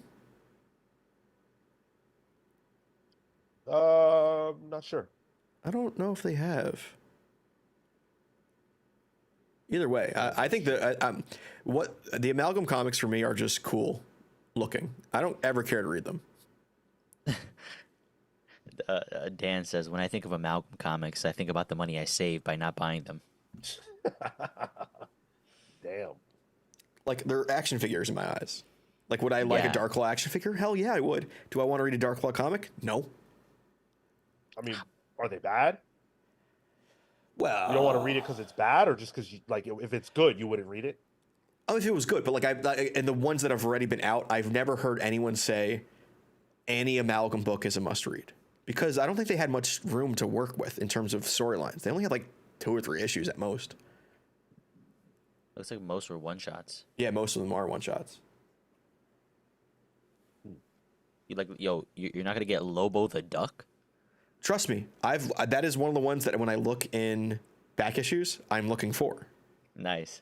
I have a couple of them. I have Super Soldier. I have the Bruce Wayne Nick Fury combo, where like Bruce Wayne Agent of Shield, I think it is. And I think I have the Storm Wonder Woman one, which Wonder Goddess or something like that. I forget what it was. Wait, Superman, Captain America? Yeah, Super Soldier, Yeah, which actually is a good name. You think about it. His shield is just the S crest. Like, it's the stupidest thing ever. Chat weighing in. There was an Amalgam omnibus. Good to know. Someone tell me if these are good. Tell me if these are worth reading. I mean, that's where Dan is how I feel on it. It's like no one who read them talks about how great they are. Amin Perez says Amalgam is 50% fun and 50% nonsense. Okay, that sounds like what it ought to be. Yeah. Gavin says Spider Boy is Carl Kessel and Mike Waringo worth it. That's an endorsement in and of itself. Mike's art is phenomenal. So Tom McCown saying these are bonkers comics, but they injected some excitement at a time that Marvel especially needed it.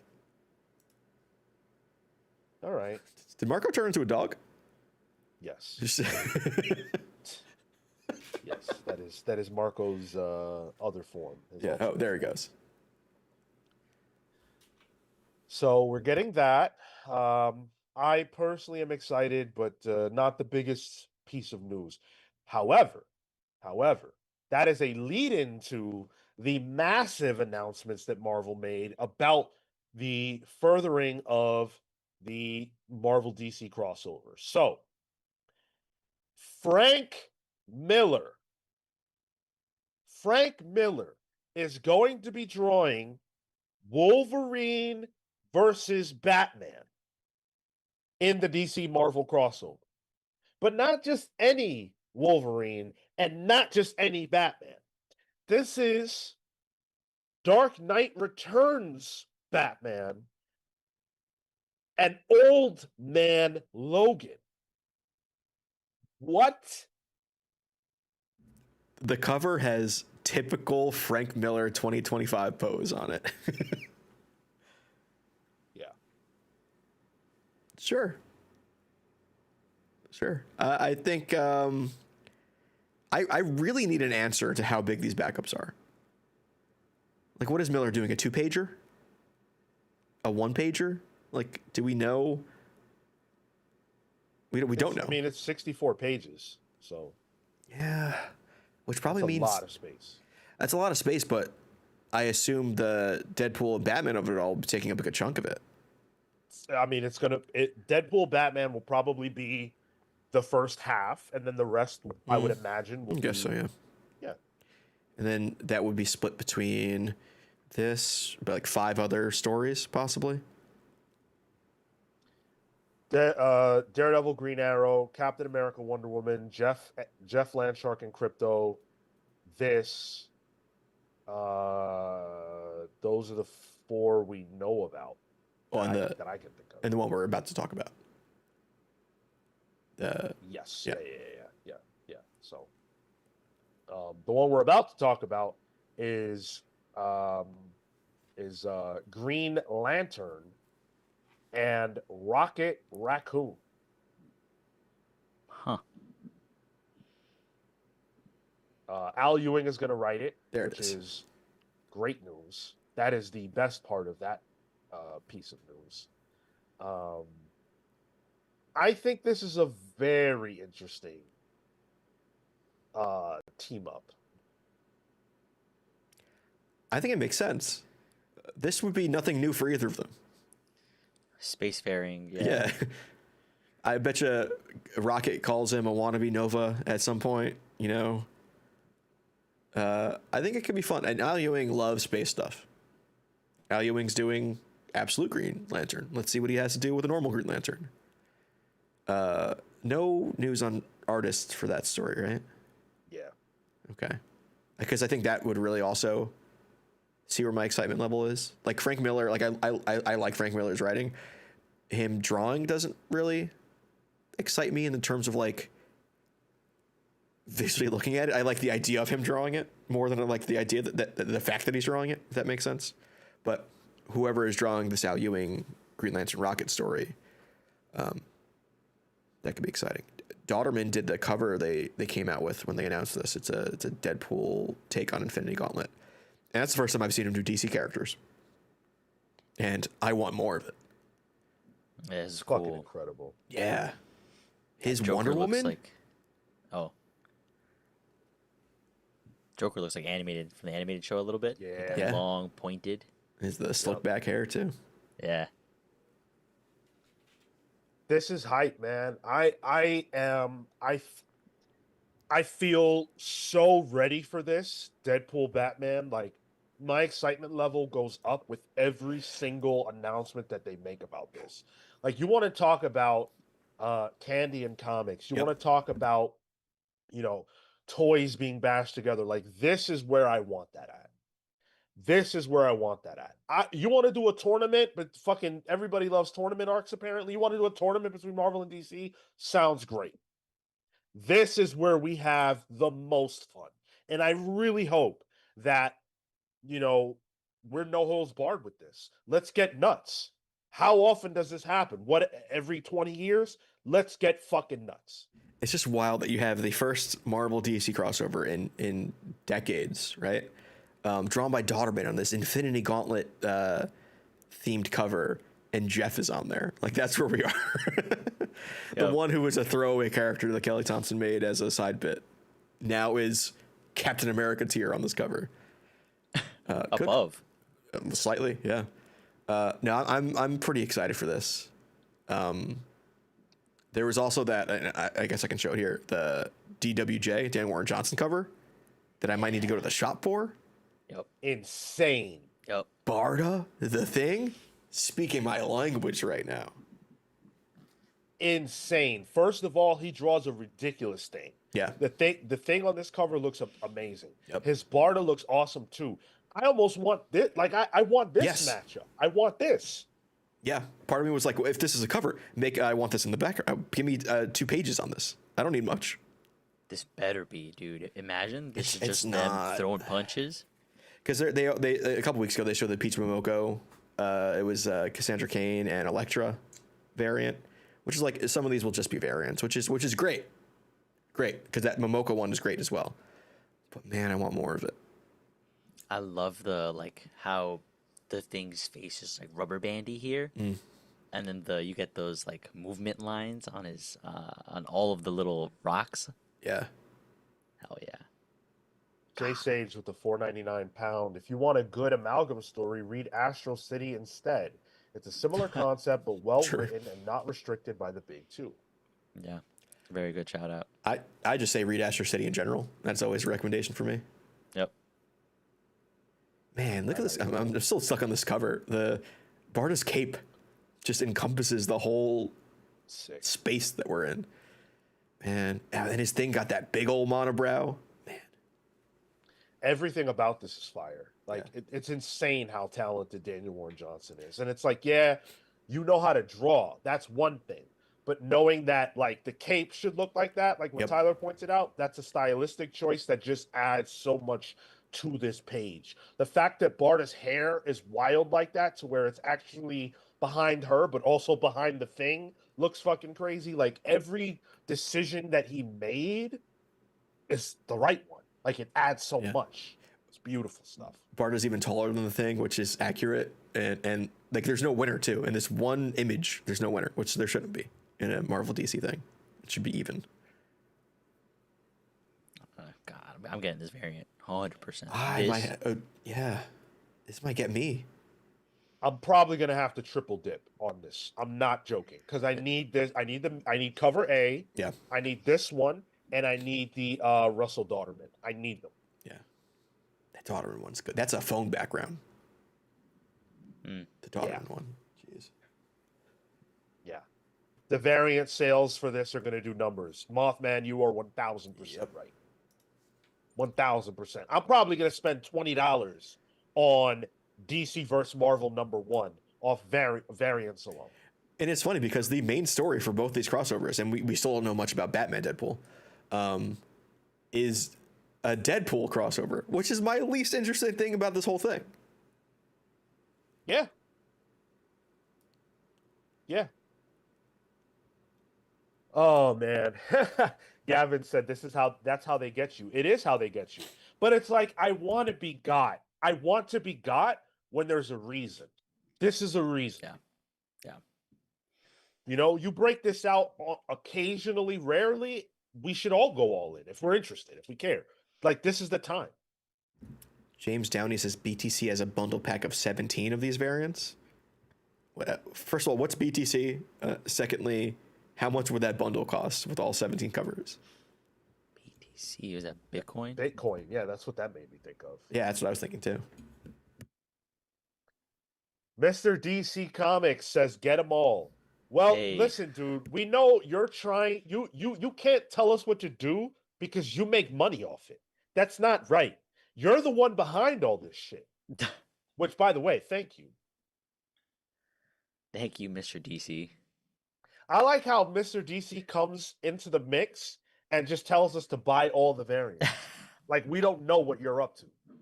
So I just looked it up. It's bigtimecollectibles.com. You can buy 17 variants for $98.99. Holy shit. Fuck. Which, that doesn't sound Wait. that bad. Is that math? It's on sale. It's a discounted price. Normally it'd be $125. About to say, I'm like, hold on a second. Are there 17? 17 variants, though? Like, There is an Assad Rubik variant coming, apparently. A J. Scott Campbell one and a Pepe Larraz variant coming. Ooh. Which, no art for that yet. This has the Art Germ one, which is Magic and Catwoman. It has the Danny Warren Johnson one. It's got the Stegman one, the Momoko one. There's a Scotty Young one. Damn, there's a lot. oh, man, that's exciting. Tyler, how much was that? You said 98? Yeah, I could send you the link. 99 by 17. It That's includes not bad. all. That's like $5. Includes all 17 open to order variant covers. So I guess this doesn't include any like the McNiven one's not on here because that's the not an open order one. So that the Wolverine Batman one wouldn't be on here. Is that like a ratio one? I think so. That one's showing us $15 alone. Oh, okay. Yeah. That's the thing. Some of these are going to be priced. I didn't even think about that. Yeah. That week, bro, pals, Sean Stack, Yeah. gonna be leaning. You're gonna see it on camera. It's gonna be swaying. Yeah, this one Yeah. has a Mark Bagley foil variant in it too. This is crazy. There's a red blank cover. So you know the blank covers for art? There's one that's on red paper. Why would you want that? Well, sure you could do something funky with I it. guess there's a black and white sketch, yeah. I'll throw those in the Discord just to tempt you guys. Whoa, Luna says there's a Magic and Catwoman one? Yeah, that's What? Artgerm. Artgerm's doing that one. Art germ. Oh my god. Yeah. I need that. Yo, bro, Where can I see that at? Bro gooning right now. Where is that? Yeah, that came out like 2-3 weeks ago. With when the Peach Momoko one got announced. Hold on. I need to see it now. Magic and Catwoman? Wow, dude. Where is this? How come I don't see it? I'm Where is it Discord. at? I'm Discording right now. It's in the bundle. Oh, I found it. Oh Hey, my yo. god. Oh my god. Look at her abs. Look at Magic's abs. Almond Perez says goon activation. It's like the Winter Soldier for it's the oh, it is a Winter Soldier. Yeah. Jean, Felicia, Mary Jane. That's my activation code. Selena. Snow bunnies activate me. Yes. Dude, that is crazy. Those die highs activate Sean, dude.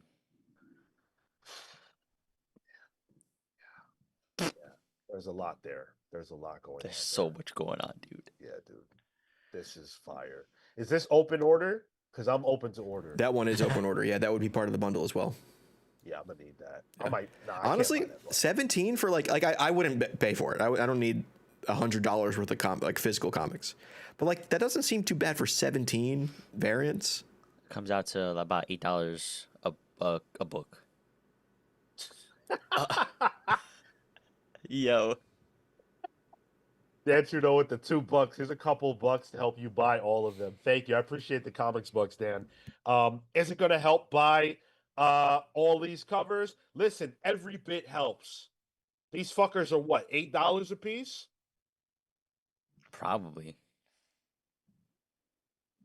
For the bundles, $8 a piece. Crazy. Yeah, right. Oh, Crazy. but the books are $6.99. Oh, okay. All right, $7. Oh, all right. Could we throw a Discord link in the chat, please? Into Gray wants to join the Discord, and I would love to have as many of you join as possible. I got you. Thank you so much. Oops, We've got like I linked to the bundle instead by accident. Had the wrong link copied. James Downey says you can get. Do you work for fucking Big Time Collectibles? No. I appreciate the putting the info out there. You can get a 10% discount on Big Time Collectibles site. Not that I would mind if you worked for them, by the way. Especially if you do work for them, let's talk. We would love a sponsorship. But either way, Big Time Collectibles 10% off if you want to go and buy all these variants. I'm gonna have to be selective, but as it stands, I want all of them. I want all of them. No worries, James. I'm just kidding with you anyway, man. There's a Brian Stegman one. Yeah, it's like the old Wolverine claw cover, but it's the Batarangs. Yeah. Oh, that one is fire too. I need that one too. Seeing Stegman draw Batman. Yo. Good shit. How are we going to afford this? And when I say we, it's going to take all of us for me to afford this.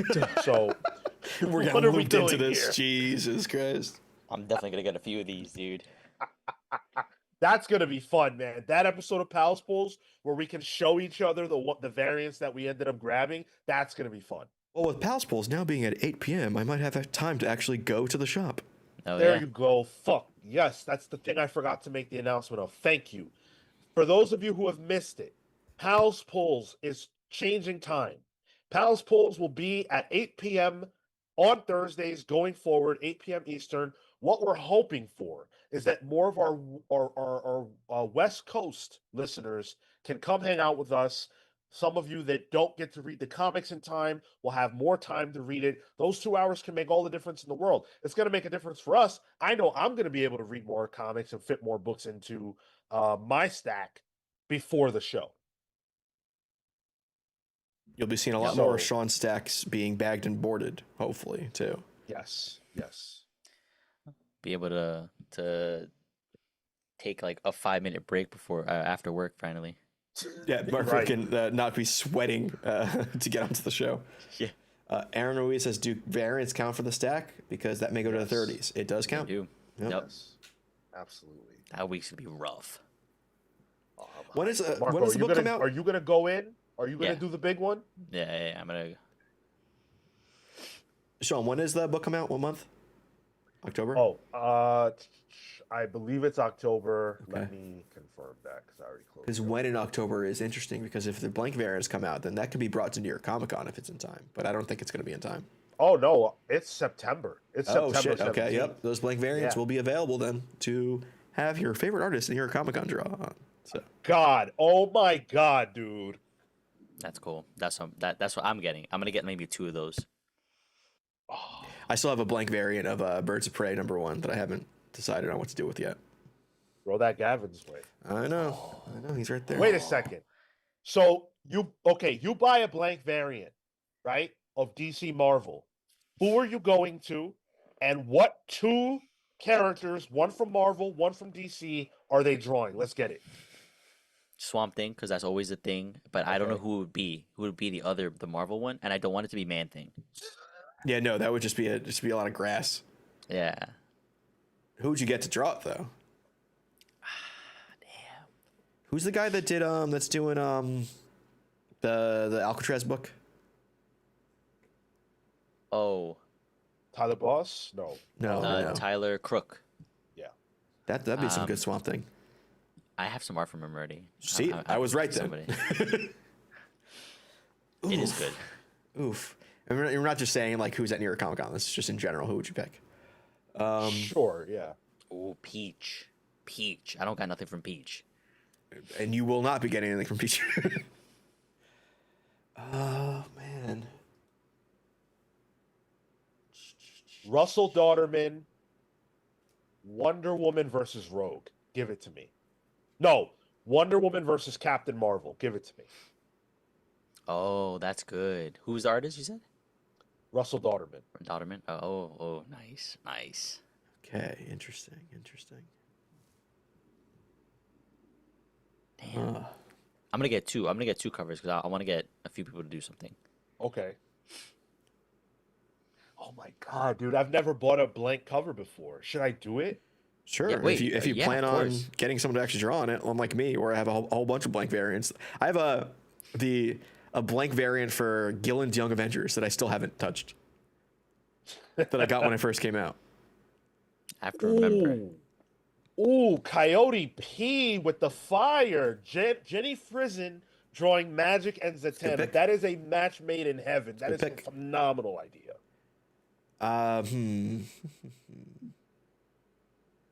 Okay. Work with me here. Ready? Tula Lotte. Emma Frost. And I want to say Zatanna, but it was just said. You're right on the money, dude. Just finish it strong.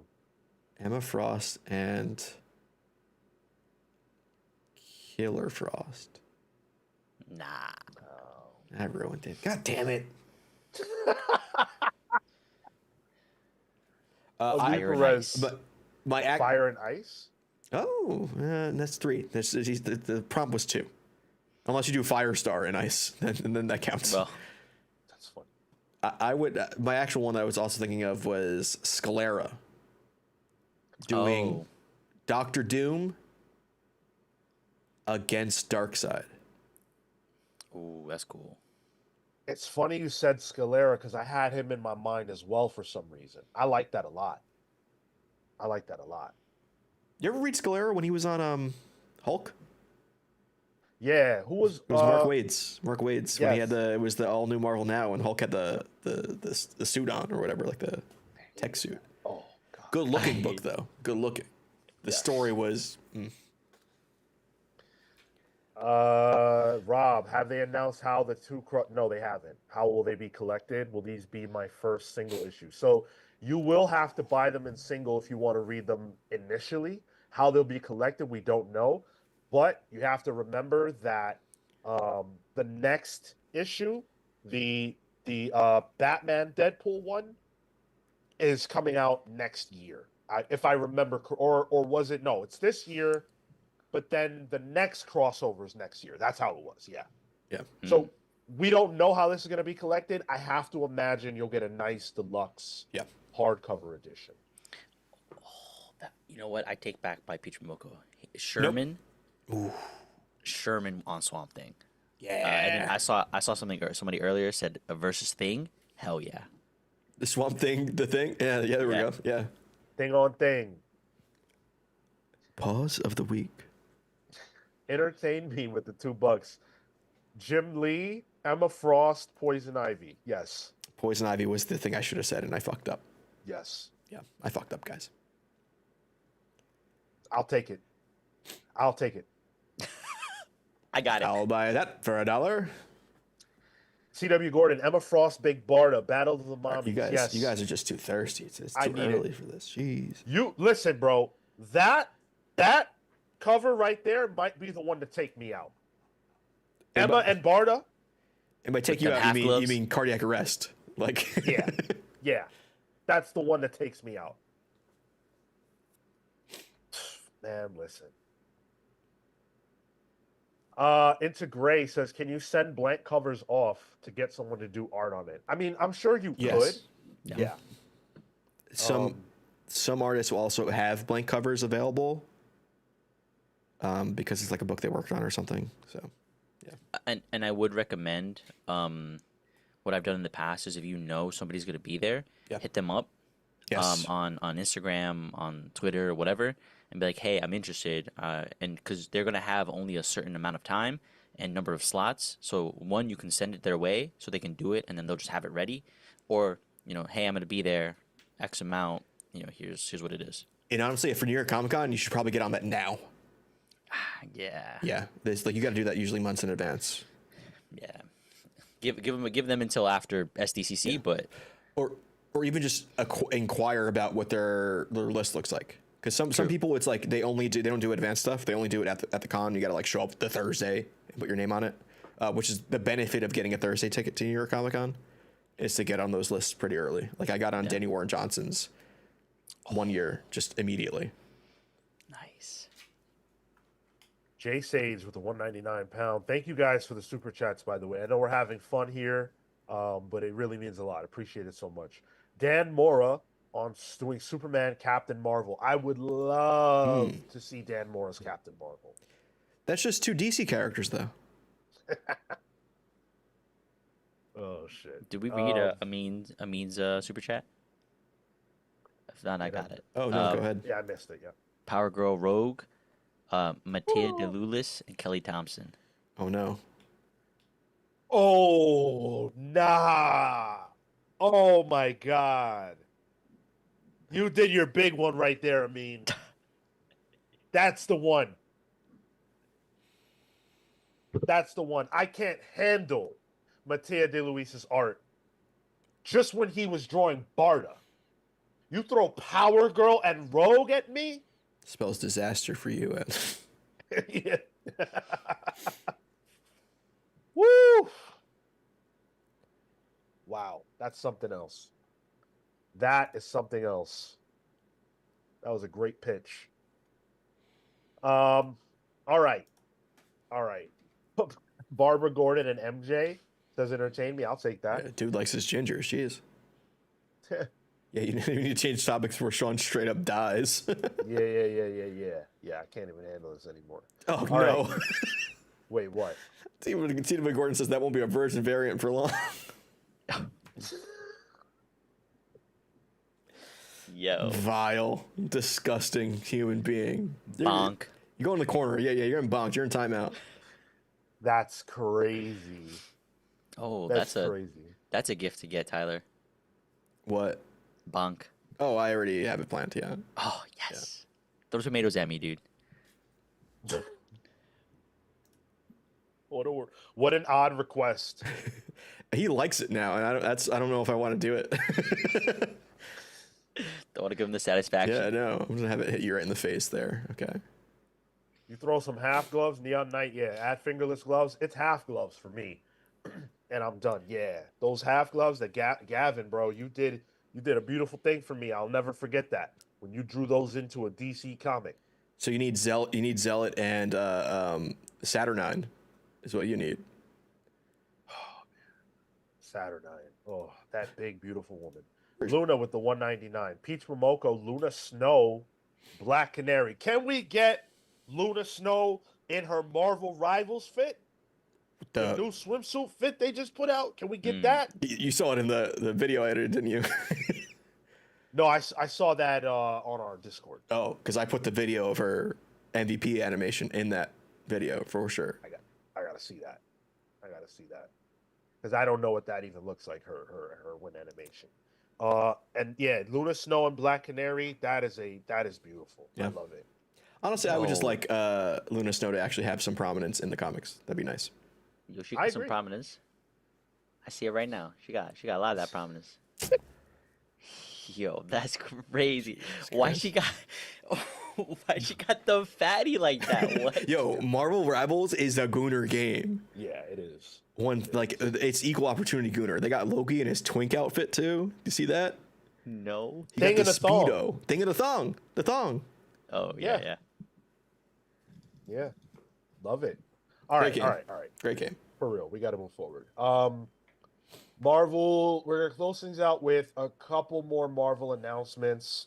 So they let us know that 5 titles, not 1, not 2, but 5 titles will spin out of Imperial, not the one shots that we've already discussed, but these are 5 new quote unquote ongoing, and I add the quotation marks because who the fuck knows what that means when it comes to Marvel anymore, but ongoing books that will tickle the fancy of anybody who cares about Imperial or Cosmic Marvel. So here we go.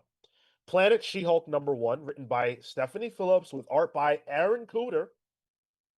She-Hulk is back, and she's stuck on Sakaar. Jennifer Walters made a promise to her cousin, Hulk, to watch over the planet Sakaar and its people for a few days. But it's been longer than a few days, and now She-Hulk is in charge of keeping the peace on a planet at war. But Jennifer is a very different Hulk than the one that once smashed Sakaar into submission. Is she up for the task? On sale November 5th. Wow. Cooter being on art here is actually a big draw for me. I really like Aaron Cooter's work. He was most recently on the Solid and Med's Daredevil, and then he did that Godzilla Thor book, which was fantastic. And I've been a fan of Cooter since Greg Pak's Action Comics run. And I like Stephanie Phillips' writing. I like Phoenix right now. Grimm is one of my favorite comics right now. And this is a big enough change for She-Hulk that I think it's interesting. It makes her feel important. Yeah. And I trust Phillips' pen on this. So that's the exciting part for me, is what feels like we're gonna get a quality story, quality framing, because I like the premise of what this is, and she's at the forefront. That makes her feel like a player in this. Yeah, that yes, she was left on Sakaar, but it's her reign now. Yeah. Yeah. I like this. I'm a big fan of both creators. Stephanie Phillips is awesome. I'm not loving Phoenix, but I don't really hold that against her. So I'm excited for this. Next up, Nova Centurion #1. This is written by Jed McKay with art by Alvaro Lopez. Got a problem? Nova can help for a price. With the Zendarian world mind, the sentient repository of an entire extinct people's culture and history, relying on regular and expensive energy infusions, Richard Rider is for hire. A deep space drifter weighed down with the truth of the terrible lie that the new Galactic Union was built upon, Nova is a core of one. But how long can he keep his hands clean handling dirty money? That was very good copy, well written. I don't know who wrote that, but that was awesome. Comes out November 19th. Hell yeah. I have been clamoring for a Nova comic. There hasn't been a Nova comic since we've done the show. We as in me. Not that I can recall. No. I don't think so. And I think Jed McKay equated this to be more like his Moon Knight run, which great thinking to pitch it that way. But I love his Moon Knight. And I'm trying to look up Alvaro Lopez to see what he's done. Yeah, I'm not totally familiar with it, but I dig it actually. Yeah, no, it's a Nova book, and I typically like Jed McKay doing smaller ensemble pieces, so I'm in easily. I loved X-Men Revelation #0 so much that now Jed McKay's name on a solo title doesn't scare me. So this is an easy purchase. I think Nova's very cool. I like his character and story. And yeah, Jed McKay is now on my radar again. So I will be definitely picking this up, independent of Pal Schools. Now, we also know about Black Panther Intergalactic Exiles and Imperial Guardians, those do not have creative teams that were announced yet. I imagine we'll get them pretty soon, but for now, this is what we know. Exiles has the X prominent in the title, so I assume some mutants will be in that. I mean, that's what the original Exiles was. Maybe Blink again. That she's probably the most prominent Exiles member. The last time they did Exiles, it was more of a multiversal Exiles, in the sense that it wasn't just mutants; it was like Captain Carter and stuff like that. Imperial Guardians, though, that smells like Guardians of the Galaxy super style. Like, that sounds like Gladiator. That sounds like Ronan the Accuser, maybe Beta Ray Bill. I'm excited to see what that could be, and I wonder if that could be Abnett writing that as well, because he's writing the one shot that kind of has a similar team lineup on it. Yeah, I could see that. Which there's nothing I like more in Marvel Comics than space team books, Starjammers, Guardians of the Galaxy. They did, what was it? Sean, maybe you can help me out here. Was it the Annihilators? That's what it was. The Annihilators. Yeah, which was Dan Abnett as well. It's like Silver Surfer, Beta Ray Bill, Ronan. It was the beefiest superpower team you could think of. Yeah, I'm in. I'm very excited for the intergalactic. Like, I think when we were reading the Imperials, as we've been reading Imperial, that's been the most interesting part. Am I reading this wrong? I have to be. Does it really say on this announcement image that Exiles and Imperial Guardians are coming winter 2026? Yeah. Winter 2026 would be like January. Next. Sure. sure. Oh. Yes. Okay. Yeah. Okay. I was like, it's wait a moment. That's season. insane. Yeah. Yeah. All right. Fair enough. I wonder, like, is Hickman doing one of these? Doubt it. I would hope so, but I doubt it too. I wonder, like, If- if there's anyone I could see him doing, it might be Exiles. If he's doing any one of these, it's Imperial Guardians. Because that's the space that he was most interested in tackling before. But I do not believe that Hickman will be involved in any of this. And I think if he were to be, that would be the first thing you would say to get people excited about this entire line of books. Good point. CW Gordon, I almost don't want Hickman on one because he'll probably bail. It's the Hickman of it these days. Last up, we know now how One World Under Doom will end. Not in the literal step-by-step sort of way, but in the what status quo it's going to establish kind of way. So One World Under Doom ends with issue 9, but that is not the end of the story totally. Doom will not be the Sorcerer Supreme anymore, apparently, going forward. And so Marvel will be entering into an era where the question becomes, who is the new Sorcerer Supreme? That is something that Marvel is teasing out and asking us now, who will be the new Sorcerer Supreme? I'm not sure if we're looking at a Battle for the Cowl type situation or what, but I feel like this has been done a lot of times in the past, this kind of thing. I don't know how much I care. I'd rather it just be Doctor Strange again because it's Doctor Strange, but He's too busy being guilty in Asgard right now. I was about to say. Based on the cover, there's some interesting picks on here. Do you have a pick who you would like to see? Storm. He's busy, man. I think the one that makes sense is actually surprisingly Gambit. He's got the other Eye of Agamotto. He's the only one who has an Eye of Agamotto that's not Doctor Doom. I think that makes the most logical sense out of everybody on this cover. I think Shang-Chi makes a lot of sense. Make him relevant. Yeah. Yeah. Give him the bump. Valeria on here is interesting too. I feel like Yeah. that's a throwaway, right? Yeah. Well, no. I say that, but I'm wrong because that actually makes a lot of sense too. Yeah.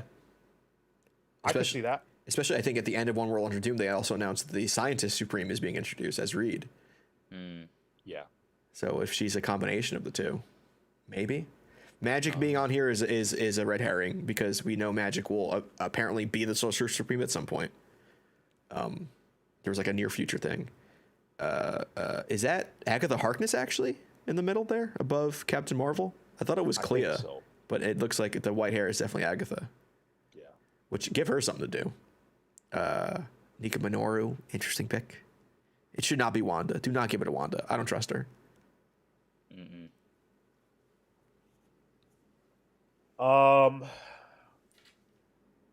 Wait, what are you talking about, James? Put what in the news items? Oh, the McNiven cover. Oh, okay. The McNiven Batman Wolverine crossover cover. I would love to see Nico Minoru because she could use an elevation. Other than that, Shang-Chi, everybody else, I feel like they kind of have their niche of what they do and how they're relevant. So, I don't know. You're not excited for this? Hell no. Mm.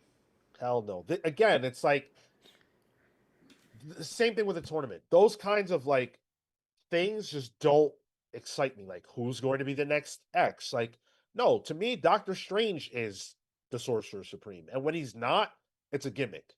So whoever's going to be next won't last. And so therefore I don't care. The only person who I think of as Sorcerer Supreme who is not Doctor Strange is Brother Voodoo. But they don't care about him because he's black. So we won't be seeing him again. Even that only lasted, what, 10 issues, 12 issues? I don't remember how long that was, but for me it felt like a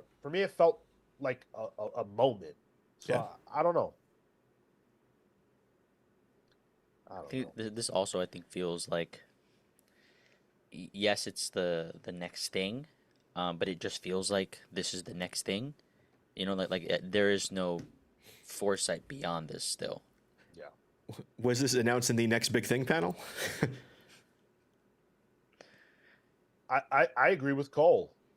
Everybody gets a symbiote. Everybody is Sorcerer Supreme. That's one of my biggest problems with Marvel. And DC, they do it too. But yeah, like, nah, I don't like that kind of storytelling. It's not my bag.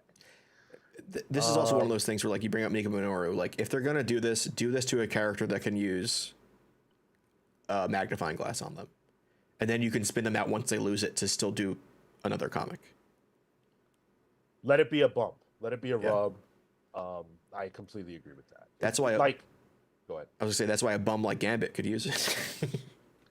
Well, that's why I don't think characters like Scarlet Witch or Captain Marvel or Magic or Storm have any business being considered. Yeah. I'm not criticizing the image for that. They're just throwing people there. Yeah. I'm saying, like, behind the scenes, I can't imagine that they would really go with those people for that role. They don't need it. Captain Marvel. Also, the cape just does not work for her. I'm sorry. Nah, that looks goofy as shit. It's just a gimmick, man. I don't appreciate the gimmicks. Tell great stories. Leave it there. That's my feeling. The cape looks best on Gambit, though, I gotta say. Does look nice. Yeah. I don't think it would work with Shang-Chi. Like, that's just too much cloth with the close hand-to-hand combat. Come on. Mm-hmm. Gonna get wrapped up. Yeah, it's dangerous. Throw the wrong roundhouse kick. Be asked out. Yeah. I don't know. We'll see what Marvel has to announce today. I know they're doing some stuff today. I don't know all the schedule for the panels and things like that. It's outside of our purview anyway because we won't be live, so it don't matter. We're gonna talk a lot more about New York Comic Con next week. Next week is the focus is gonna be on the ultimate deep dive. However, there are still some announcements that we didn't get to because there's just so much that, like, how long is the show going to be? But also stuff that just was like, we'll see. We'll save some stuff for next week. But out of the announcements that we got, which space were you most interested in the announcements that we received? Marvel, DC, maybe something else. For me, I think, strangely enough, I think the Marvel side of things. Like I know the Green Arrow, Absolute Green Arrow is great, and there's like crossovers, but it's like the DCKO stuff was last week's news. Come on, Marvel announcing the actual Imperial stuff, like the Fallout and like actual ongoings. What the fuck is a Marvel ongoing at this point? But that's super exciting to me. That's such a me thing in comics, and it's by the ones that have creative teams on them are creative teams I like. So that's big for me. And I think when at least Marvel got to do all those cool announcements about the crossover. I know it's a crossover, but that's Marvel's side of the crossover. So like that stuff is just cool to me. For me, I think it's the absolute pieces. Like I think they're gonna have another announcement there. I think, or at least a tease, beyond the crossover. Like you're not just gonna note these things. I feel like we have a few more days, so fingers crossed on that end. I want to discover more because I've been really enjoying those books, and I think yeah, agreed. The Marvel pieces, some of those books are gonna probably pique my interest. Yeah, I mean, obviously, my favorite announcement is the Buffy one. But if we're talking big two, I definitely think I'm leaning more towards Marvel here, partially because of what Tyler said. We already know about DCKO, and as we've established, I'm not the biggest fan of that announcement. But um, I just didn't like. I already knew about the Green Arrow thing. Absolute Batman and Wonder Woman teaming up is very cool, but it's like I could have thought of that. So I think with Mm. Marvel, the Imperial stuff has me hyped. I like a lot of that. Um, not amalgam, but the crossover stuff that it's Deadpool's on the marquee for that one more so. So I'm counting that in the Marvel camp. I'm a little bit more excited for that stuff. We did not talk about 1776 or Alien versus Cap. We'll save that for next week if we get around to them. There's just so much big news that you can't get to everything. But as David points out, Ultimate is today, and then also today we have Superman, Batman, so there's stuff today. Yeah, Cole says DCS, Superman, Batman, Jim Lee, and friends. So we're gonna get a lot more announcements. San Diego Comic Con is not even close to being over. As you guys know, Saturday is always the big day. Yeah, yep. And we're just so early in the morning, dude. It's not even noon over there yet. Yeah, Exactly. I just saw the 1776 one too. Like that flew under my radar yesterday, and it's cool. The Ultimates one is not yet, so we get to talk about it next week for Ultimates. Yeah. Dude, I wish we could go live again and talk about the announcements from today, but we don't want to burn you guys out on us, nor do we want to burn ourselves out either. So we'll reserve it. We got two more things to record still. Yeah, our day is not even close to being over, and we're not making the 1:30 live time for Fantastic Four because we still have some patrons to thank for all of their support of this podcast. You guys make this possible. Comics Bucks are changing our lives. We're gonna have a big announcement next week about how Comics Bucks have changed our lives. I'm very excited to talk about that factoid. But in the meantime, between time, I also want to say thank you to where did I leave off? Right here. Um, Steve, Swarm Canaris, Panda v Panda, Ted Wong, Blur, Jekyll Jose, Scripture, The Wardens of the Word, Amin, The Almighty, Perez, Houston, The Century Kid Murphy, Peter, Living Lightning, Electrics, Lucas Heatwave Holdner, Young Dende, DeWoody, The Fey Fighter, Shalom, Paladin Warburg, Emily the Mighty, McManus, Chris the Cure Coleman. All of you are phenomenal, beautiful people. Thank you so much for your support. I want to put the spotlight right now on one person in particular, and that is the Emperor, MD Johnny. Emperor, the rift, it's opening! An underling squealed, staring as a hole tore into reality. He couldn't believe his eyes. Emperor Johnny stepped his way toward the rift, casually shoving his minion aside. He'd waited many years for this moment. The things he had sacrificed, it was all worth it. To be here, to see something that no one has ever seen before. He had long suspected that there was more to existence than just his universe, and it was his. He conquered it all.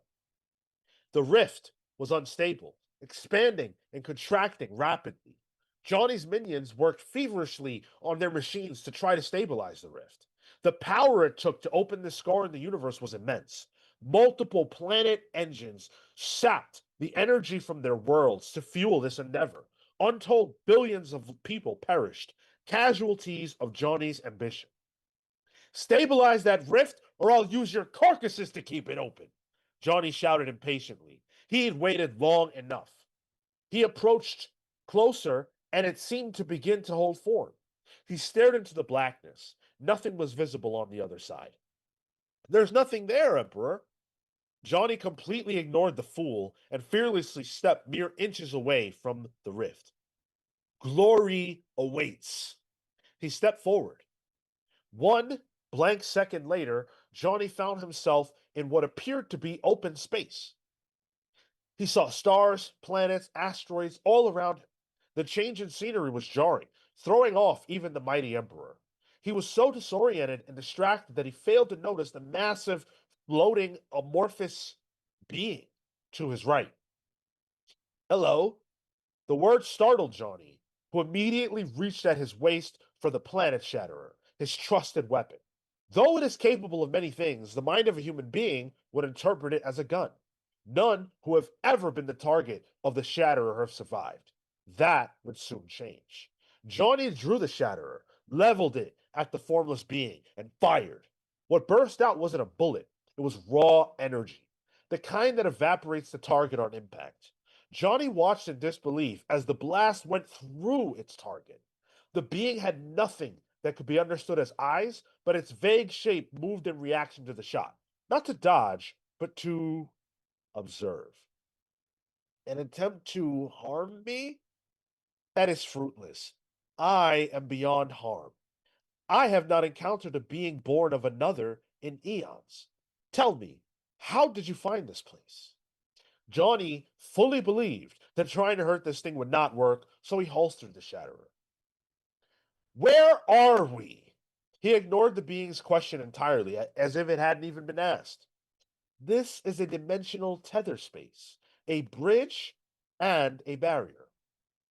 A bridge to another dimension? I would see this for myself. It is unlikely that you would survive the crossing. No being born of another ever has. You will not be different. I am the difference. I conquered my universe. It bends to me. And so, I would see what lies beyond this bridge. May that I find whole new worlds to subjugate. Do as you will. I am but an observer. With no hesitation, Johnny walked toward what looked like another rift. He peered into it, and this time he could see something on the other side. He saw a street on fire, humans attacking humans, some of whom had extraordinary abilities. They did things that Johnny, for all his conquest, had never even seen. After a few moments, he felt an incredible pain in his mind, as if he was being ripped apart inside. Looking through this rift any longer would kill him. He pulled away. They appeared to be powerful. A challenge, perhaps. Mark my words, observer. I will return to this place, and when I do, even one such as yourself will be in awe of the army I will lead through that rift. I will conquer this new universe, and all in it will know the name Emperor Johnny. Welcome to the Palsverse, Emperor Johnny. And woe to all who encounter you from our universe. And from a squealing underling, all hail. A squealing underling. I love that. That's what they called me in high school. Oh man. If you want an origin of your own, the only way to get it is by joining us over on the Patreon. Join the Palsverse tier or higher. We'll get you an origin, any nickname, and a shout out on this show every single. With that, we have got to make make our get out here because we've got to review Fantastic Four First Steps. Can't Yeah. wait to do that. Can't wait to talk about that. We'll go live at 1:45. We'll see. Yeah, I'm gonna makes yeah. We give some time to breathe, drink a little bit. Boil an egg Okay, Boil an egg. very specific. for breakfast. Oh, You wake Just up at gonna- like 6 just a.m. gonna- Didn't you eat already? What? Didn't you eat already? You wake up at like 6 a.m. for these things? Oh yeah. Well, I had a little bit of breakfast, but it's lunchtime, bro. so you're gonna boil an egg for lunch now, not breakfast. Right. Yeah, that's what I was getting at, Sean. Thank you. Yeah. Yeah, and you're just gonna eat that egg. And that's Yeah, gonna be come join the live stream at 1:45 to watch Marco eat a boiled egg. CW Gordon. Marco's got some weird euphemisms. Yeah. It's gonna be the same egg that was teleported. That Marco's got. Oh yeah, that's right. All right, guys. We will see you in just a few minutes for our review of Fantastic Four First Steps for all of you who will make that. For those of you who don't want to listen to us talk about it because you're afraid of spoilers, we will see you guys a little bit later, Monday at 1 for Pals Previews, Tuesday at 6 p.m. Eastern. Do not forget Superman Birthright Book Club. It's going to be amazing. We will see you there. Till then.